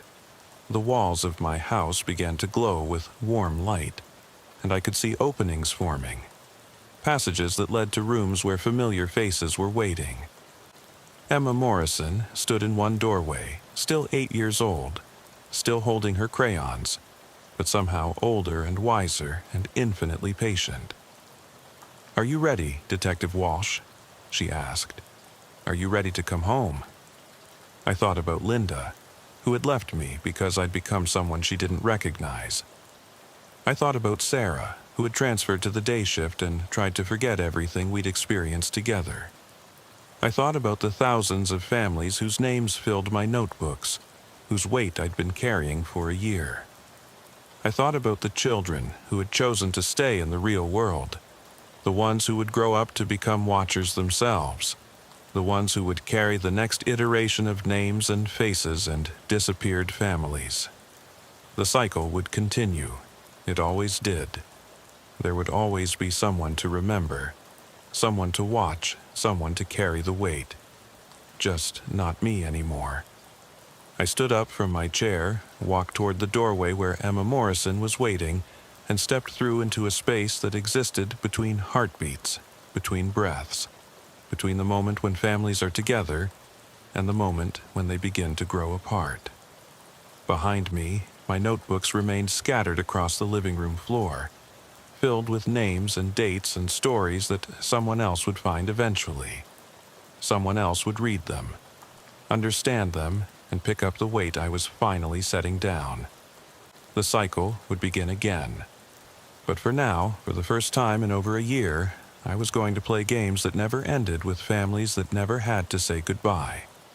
The scratching in the walls had stopped, because I was the one making it now. The real world discovered my notebooks on November 3rd, 3 days after Halloween, when my landlord entered the apartment to investigate reports of strange sounds coming from the walls. By then, an estimated 847 million children worldwide had vanished overnight, along with their families, in what the media was calling the Great Disappearance. Detective Sarah Chen, she'd taken my name when she got married, a coincidence that felt less like chance and more like inevitability, was assigned to investigate my apartment. She stood in my living room, surrounded by filing cabinets and maps and red string, reading the names I'd written in careful handwriting over the course of a year. "Jesus Christ, Mike," she whispered to the empty room. "What did you figure out?" The notebooks told the story chronologically, from that first night in Mrs. Henderson's house to the final entry I'd made on October 30th. Sarah read them all, working through the night, occasionally stopping to stare at the walls when she heard sounds that reminded her of scratching fingernails. She understood, better than anyone else could, what the evidence meant. She'd been there for the beginning, had seen Mrs. Henderson turn her dead eyes toward us, had run through that impossible hallway lined with shifting photographs. She knew I hadn't been losing my mind. She knew I'd been documenting something real. By morning, she'd made the same decision I had made a year earlier. She was going to become the next watcher. The Great Disappearance had broken every system humanity had built for processing mass casualties. Governments collapsed under the weight of trying to track 847 million missing persons reports filed simultaneously. Economic markets crashed when nearly a quarter of the global workforce simply vanished. Religious institutions split between those who saw it as rapture and those who interpreted it as judgment. But in the chaos, certain patterns became visible to people who knew how to look for them. Sarah assembled a new network of watchers from the survivors, police officers who had lost their partners, teachers whose entire classrooms had emptied overnight, Parents whose children had chosen to stay in the real world while their siblings had followed the calling. People who understood that something vast and patient had just achieved its largest victory, but who also understood that it wasn't finished, because children were still being born, families were still forming, and somewhere in the spaces between the real and the remembered, 847 million voices were singing lullabies that could be heard by anyone who knew how to listen. The children in the walls had gotten what they wanted, the largest gathering in their history, enough families to fill every empty space, every forgotten room, every place where love could exist without the constraints of time or distance. But they'd also learned something important about the real world. It was resilient. It adapted. It found ways to continue even after unimaginable loss. Sarah's first case came 2 weeks after the Great Disappearance. A family in Sacramento, the Washingtons, parents David and Marie, daughter Kelly, age 7, had reported strange sounds in their walls. Not scratching this time, but something that sounded like children playing hide and seek, counting down from 10 in voices that echoed from impossible distances. Sarah arrived at their house with equipment I'd never had access to: electromagnetic field detectors, thermal imaging cameras, audio recording devices sensitive enough to pick up whispers from several rooms away. The new generation of watchers was better equipped, better trained, better prepared for what they might encounter. But they were also fewer in number. Where there had once been thousands of families in neighborhoods like Millbrook, there were now dozens scattered across entire cities. The children in the walls had been thorough in their collection, taking not just the families who heard the calling directly, but also the neighbors who might have interfered, the teachers who might have recognized the warning signs, the social workers who might have known how to intervene. What remained was a world where most people had lost someone to the Great Disappearance, where everyone had a theory about what had happened, but no one had proof, where children's drawings of doorways and tunnels were carefully monitored by parents who didn't understand what they were looking for, but knew they should be afraid. Sarah saved the Washington family.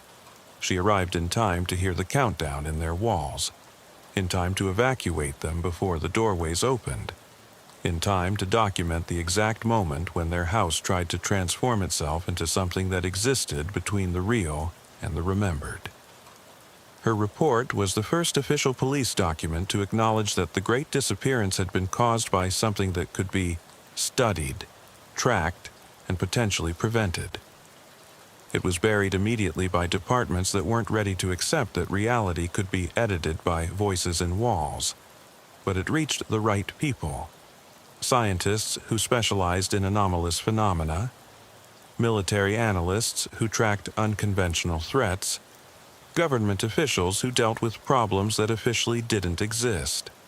A new infrastructure developed around the Watchers. Not the informal network of isolated individuals that I'd tried to build, but an actual organization with funding and resources and legal authority to investigate cases involving impossible architecture and voices from nowhere. They called it the Department of Structural Anomalies, and Sarah became its first field director. Within 6 months, they had documented 1,247 attempted callings worldwide. Families who heard the voices but chose to resist. Houses that tried to transform themselves but were stopped by intervention teams. Children who drew pictures of doorways but were reached by counselors before they could open them. The children in the walls had learned from the Great Disappearance, too. They'd realized that taking everyone at once had been a mistake, that it had made their existence visible to people who might be able to fight them. They returned to their original strategy of individual families, small-scale disappearances that could be explained away or forgotten. But now there were people watching for them. People who understood the patterns, who knew the warning signs, who could intervene before the calling reached its target. Sarah's team saved thousands of families in that first year. They developed protocols for detecting structural anomalies, medications that could block the psychological effects of the calling, architectural modifications that could prevent houses from transforming themselves. It wasn't a complete victory. For every family they saved, another slipped through their surveillance. Another set of names was added to the ever-growing list of the disappeared. But it was progress. The first time in over a century that anyone had successfully fought back against the calling. The children in the walls adapted again. Instead of calling to entire families, they began targeting individual children. The lonely ones, the isolated ones, the ones whose families were already broken by divorce or death or distance. Children who were more likely to hear the voices, more likely to believe the promises of eternal togetherness, more likely to walk through doorways that their parents couldn't see. Sarah's team adapted too. They developed early warning systems based on children's behavioral patterns, school counseling programs that could identify at-risk students, foster care protocols that prioritized family stability over bureaucratic efficiency. It became an arms race between those who wanted to preserve families in the real world and those who wanted to collect them for the spaces between. Each side learned from the other's tactics, developed new strategies, found new ways to reach the children who were caught between competing definitions of what family meant. By the third anniversary of the Great Disappearance, Sarah had built an organization of 10,000 watchers worldwide. They operated from offices that looked like ordinary government buildings, but were designed according to architectural principles that prevented the formation of doorways to elsewhere. They carried equipment that could detect the early stages of structural transformation, medications that could protect against the psychological effects of the calling, communication devices that couldn't be intercepted by voices from the spaces between. They saved millions of families. They documented thousands of attempted callings. They built the first comprehensive database of structural anomalies, mapping the invisible geography that connected houses where families had disappeared to houses where families still lived. But they also understood that they were fighting a holding action, not a winning battle.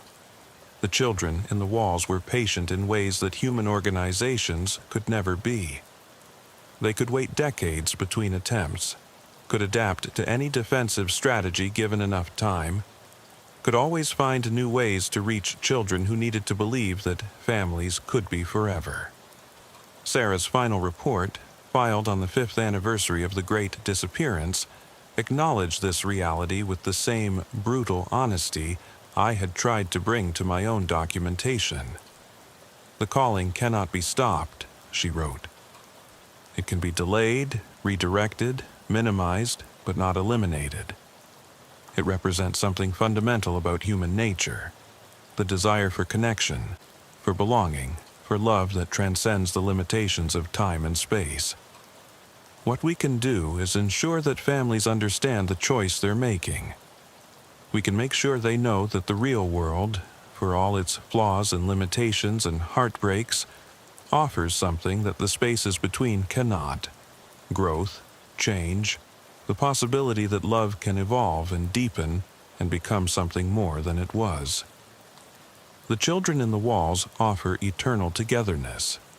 We offer the chance to build togetherness that means something because it was chosen, maintained, and renewed every day by people who could have walked away but decided to stay.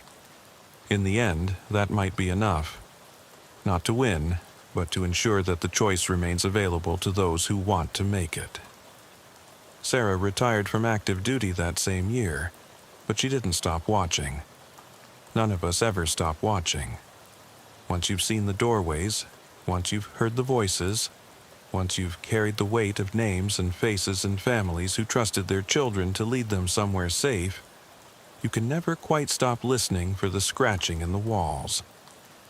I know this because I can see her sometimes, when the light is right and the shadows fall at the correct angles.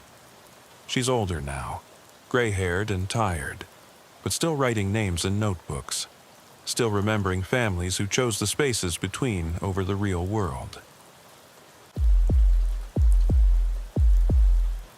I arrived at the Hollow Creek overlook just past 10 o'clock, the cruiser's idling engine rattling in the stillness like a death rattle. The radio was silent.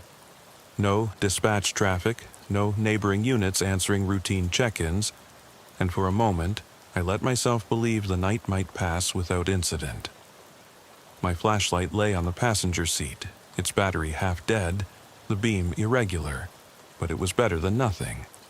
I wrapped my coat tighter against the October chill, slipped out, and closed the door softly, careful not to shatter the illusion that this was just another quiet shift.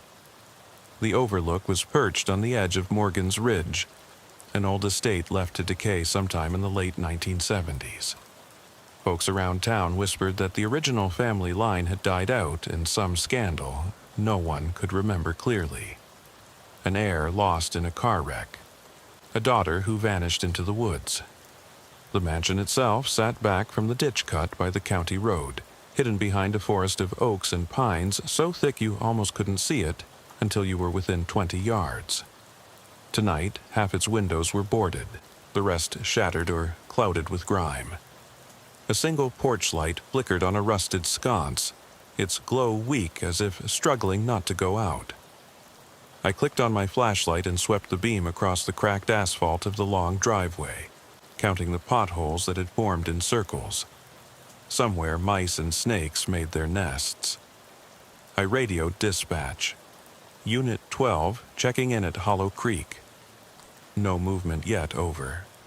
My voice sounded flat in my earpiece, lacking the confidence I used to have. 15 years on the force, and only a few nights ago, I dreamed of hands reaching through the walls of the precinct interview room. I told myself it was nothing, just stress, but I still carried a tremor in my chest that wouldn't fade. I climbed from the cruiser and walked toward the wrought iron gate, its paint flaking away in jagged scales. My boots crunched on gravel. The beam flickered again. Flicker, flicker, leaving me in darkness for a heartbeat before sputtering back to life.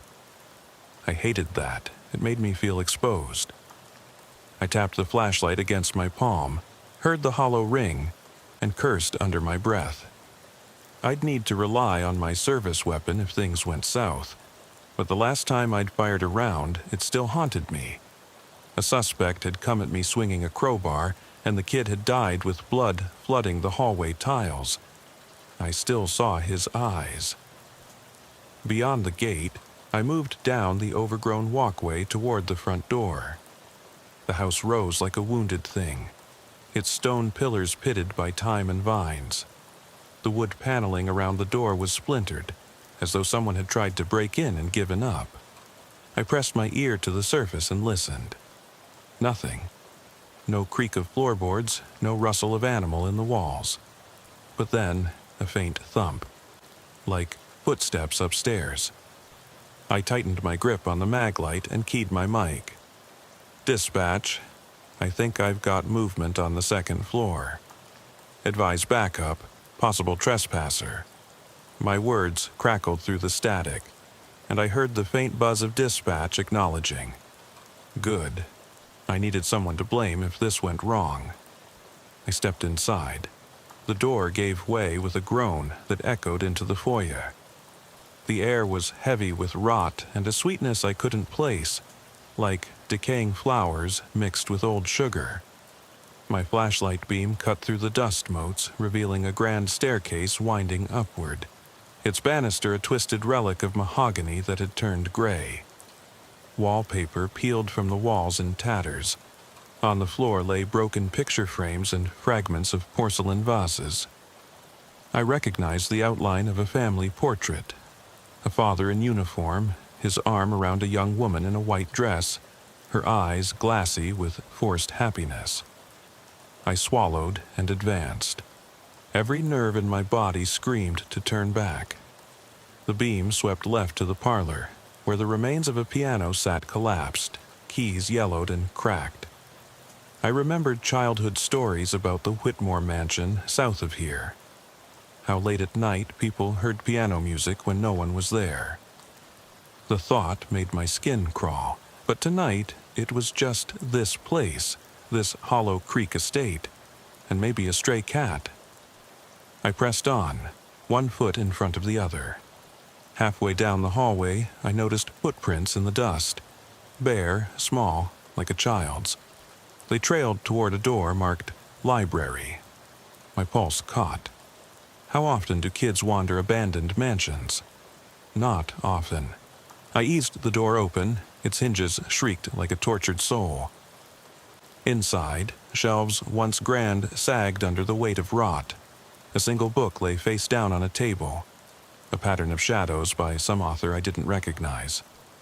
I knelt and picked it up, fingertips brushing the cover cloth. It was warm to the touch.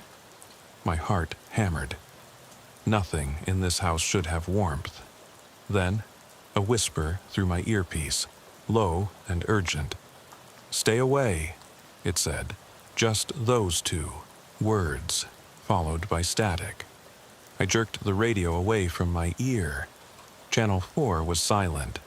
My own voice came back to me on the speaker. "Stay away." I looked at the book, then around the room. No one there, just dust and books rotting in their spines. I swallowed and closed the door gently. The footprints continued past me down the corridor. I decided to follow them, flashlight sweeping, gun drawn. I felt ridiculous, an officer stalking a ghost, but my gut told me this wasn't ordinary. At the end of the hall, a door stood slightly ajar. From behind it came the unmistakable sound of someone crying, soft, broken sobs, echoing in the shuttered darkness. The crack in the door was narrow. I peered through. A girl sat huddled in the center of the room.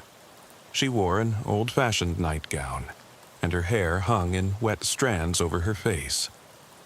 In her lap was a doll, one of those porcelain-head dolls with painted cheeks and eyes that opened on springs. But the doll's eyes were closed, and its porcelain face was cracked, as though struck too hard and patched with something dark. "Ma'am?" I said, voice low. The girl hunched tighter, rocking side to side. "Hey, it's okay, you're safe."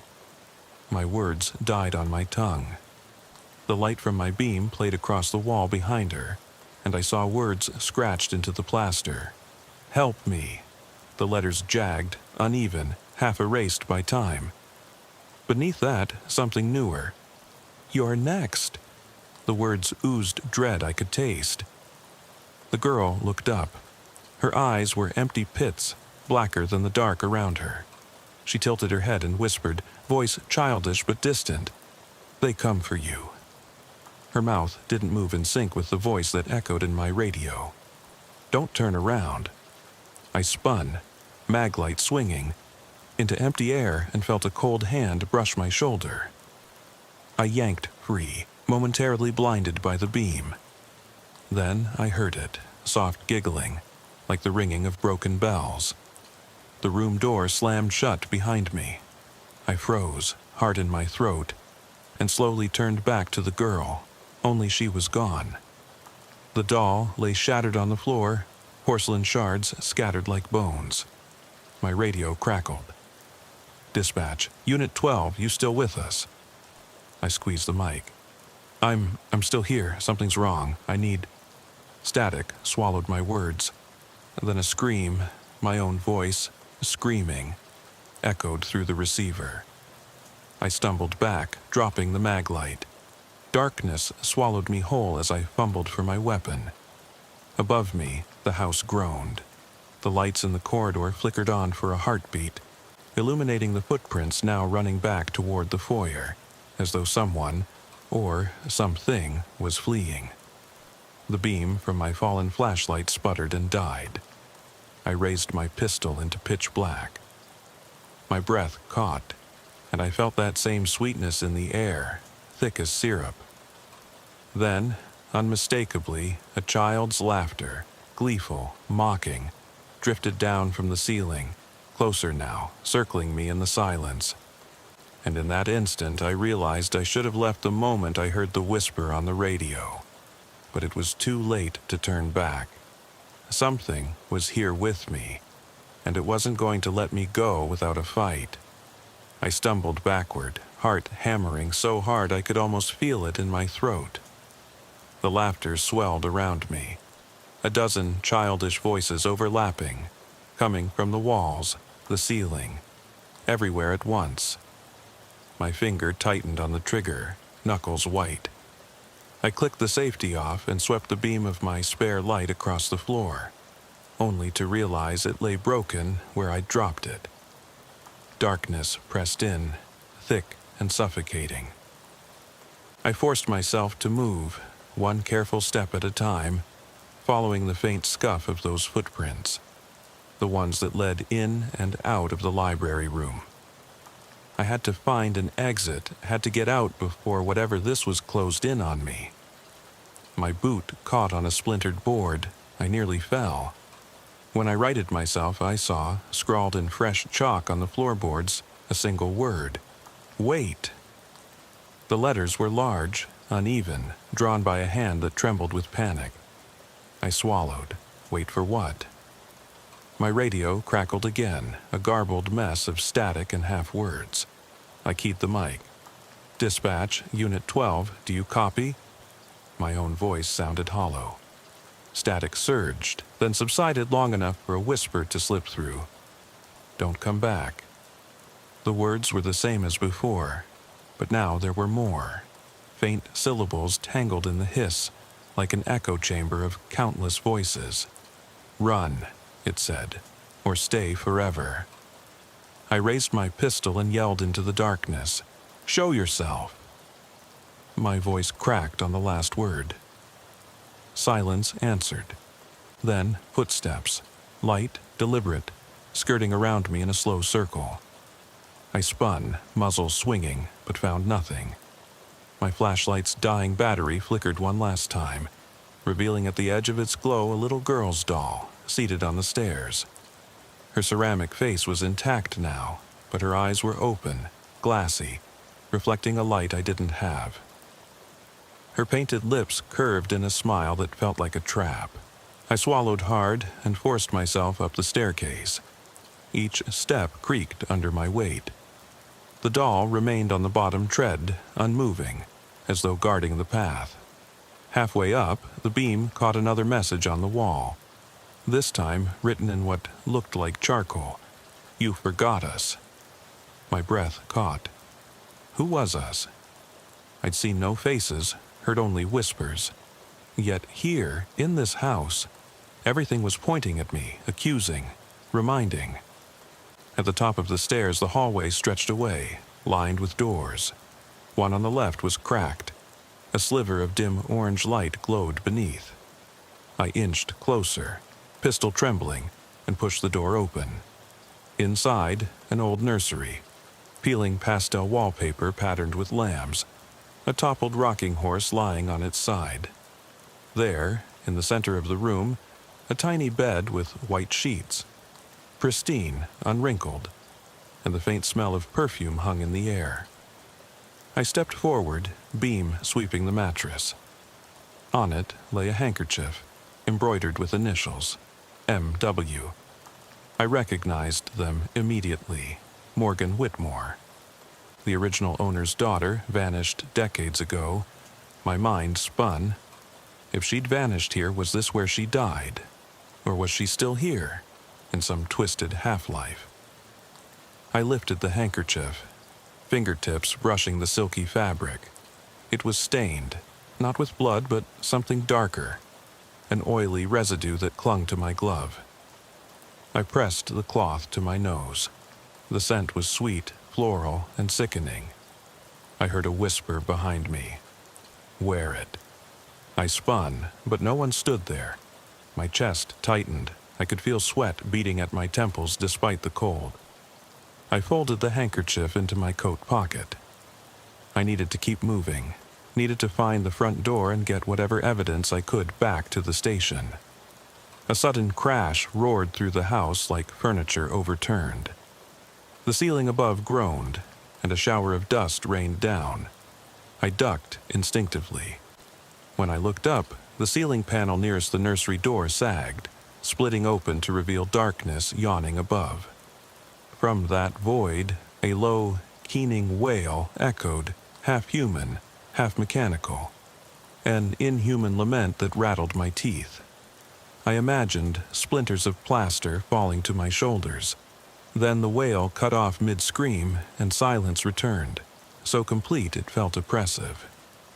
I stumbled back into the hallway, leaving the nursery door ajar. The beam of my flashlight bobbed wildly as I ran, tracking the walls for signs of another exit. But the corridor was different now. Doors that had been there before were gone, replaced by blank stretches of cracked plaster. The portrait of the uniformed man I'd seen downstairs reappeared here, though I'd never passed it on this floor. The eyes in the painting followed me, narrowing as I passed. At the end of the hall I found a staircase leading down, but not the staircase I'd ascended. This one curved steeply, the banister carved with twisted faces. The steps were slick with something dark that glistened under my flashlight. My skin prickled. I took a tentative step down. The walls closed in, the ceiling low. A thick mist hovered at the bottom, obscuring anything beyond the first few treads. I crouched, lowered my ear. Beneath the hush, I heard faint murmurs, like therapy sessions or confessions, broken phrases of intercom code and interrogation transcripts. I froze, hand on the railing. The metal was ice cold. A whispered voice drifted up the stairs. Here, with us. It sounded like my own voice, echoing from some distant chamber. I blinked and almost didn't recognize the word carved into the banister. Trust. I shook my head, chest heaving. Trust what, the house? Myself? I couldn't tell anymore. Summoning what remained of my courage, I descended into the fog. Each step seemed to stretch on forever, until finally I reached the bottom. The mist parted to reveal a long, narrow hallway lined with offices. Old police reaction rooms, I realized, from some decades-old precinct, not this mansion. Each door bore a plaque, Room 1, Room 2, all the way to Room 8. My breath caught at Room 7, the mirror room from that Riverside case I'd read about years ago. The door stood ajar, just like the others, but behind its frame, instead of a mirror, was black emptiness. I approached Room 7. My flashlight trembled so badly, the beam flitted across the walls like a trapped insect. I pressed my hand against the door jamb and peered in. The floor was bare concrete. The walls were smooth and unadorned. But on the far wall, near the ceiling, someone had scrawled in fresh blood. Though where the blood had come from, I had no idea. It read, "They've returned." My radio died in that moment. No static, no whisper, just an all-consuming silence. I felt it before I heard it.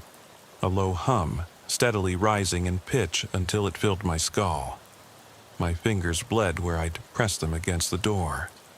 I stumbled back, falling to my knees. The hum crescendoed, and the emptiness in the doorway seemed to pulse like a heartbeat. A sudden gust of wind tore through the hallway, extinguishing my flashlight and plunging me into total darkness. I heard the doors on either side slam shut at the same time, trapping me in that narrow space. Panic clawed at my lungs. I fumbled for my pistol, but it had vanished. I must have dropped it on the stairs. All I had left was the handkerchief in my pocket and my own 2 hands. Then the lights flickered on. Weak bulbs mounted in the ceiling, casting a sickly yellow glow. As my eyes adjusted, I saw them, shadows pooling in each doorway, shapes so indistinct I couldn't say if they were human. They shifted, stretching long arms, or was that my imagination? Then one figure stepped forward into the hallway. It wore a uniform like mine, though tattered, its badge impossible to read. Its face was half hidden in shadow, but I knew those eyes my own reflection, twisted by fear and regret. It smiled, lips peeling back to show teeth that looked like broken glass, and it raised a hand, palm toward me, in a slow, beckoning motion. I tried to scream, but no sound came. My legs felt like lead, refusing to move. The figure took another step, and behind it, in each doorframe, more silhouettes pressed forward, echoes of me and of those who had come before. The hum became a roar of static and voices, telling me to join them, to stay forever in this place beyond reason. And as the door to room 7 creaked closed behind me, sealing off any chance of retreat, I realized with absolute certainty that the Hollow Creek overlook was no accident on the map, and I was never meant to leave. The corridor darkened, the glow faded, and all I could hear was that fractured laugh receding into the distance, calling me to follow. I forced my legs into motion despite the paralysis clawing at my mind. Each step toward the blackened doorway of room 7 felt like wading through molasses. My uniform heavy on my shoulders, every breath a battle against the pull of that humming void.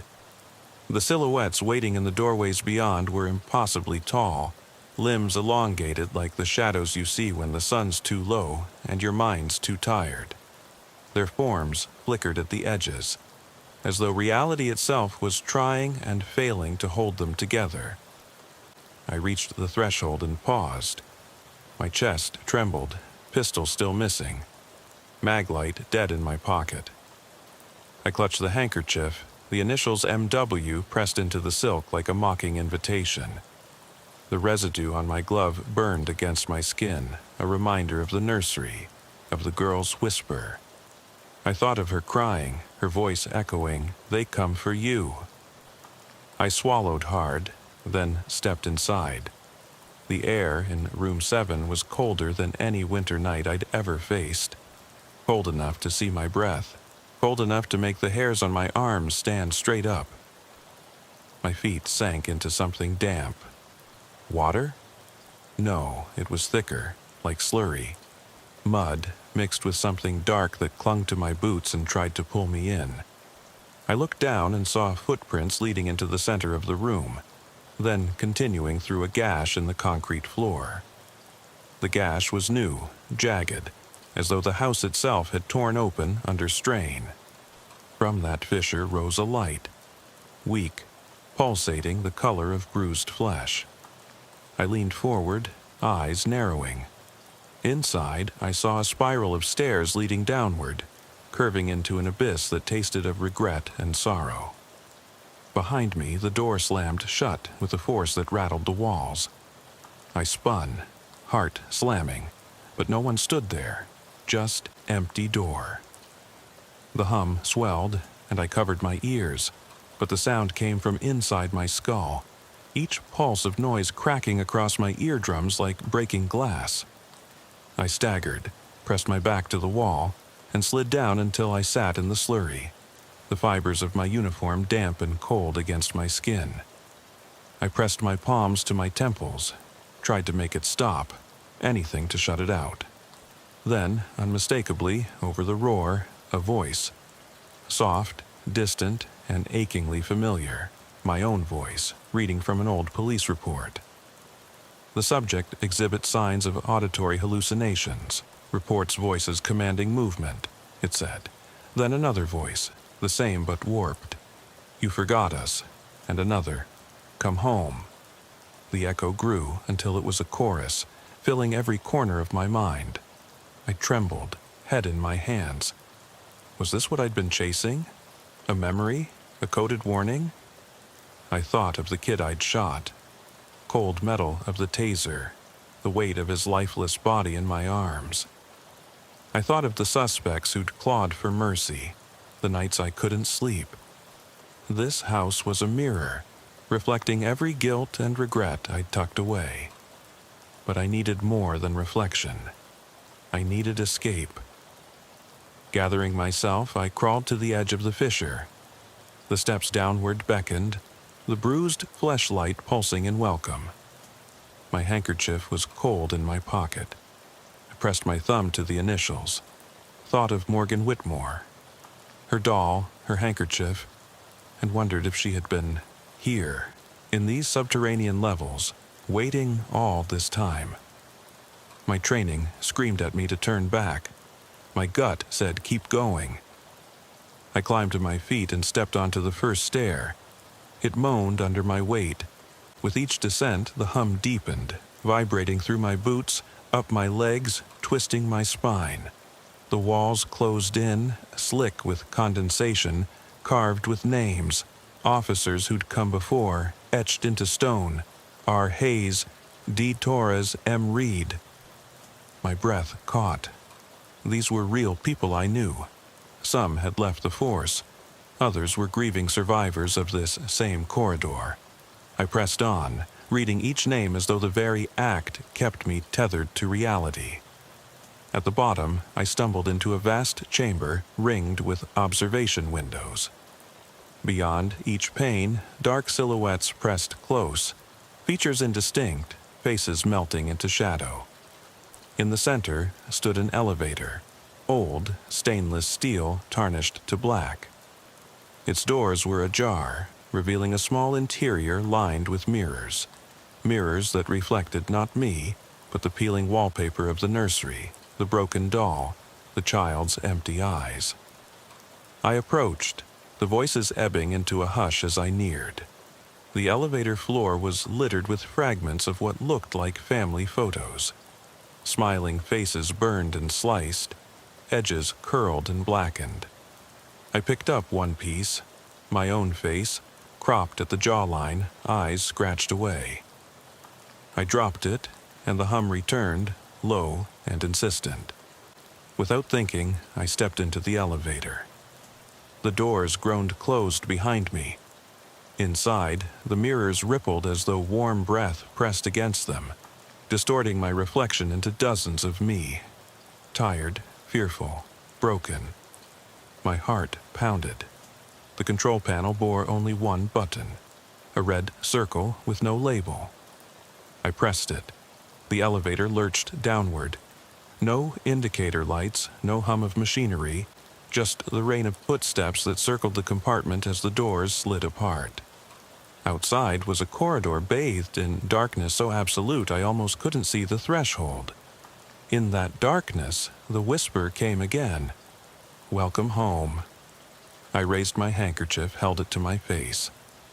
The residue flaked off in gray flakes.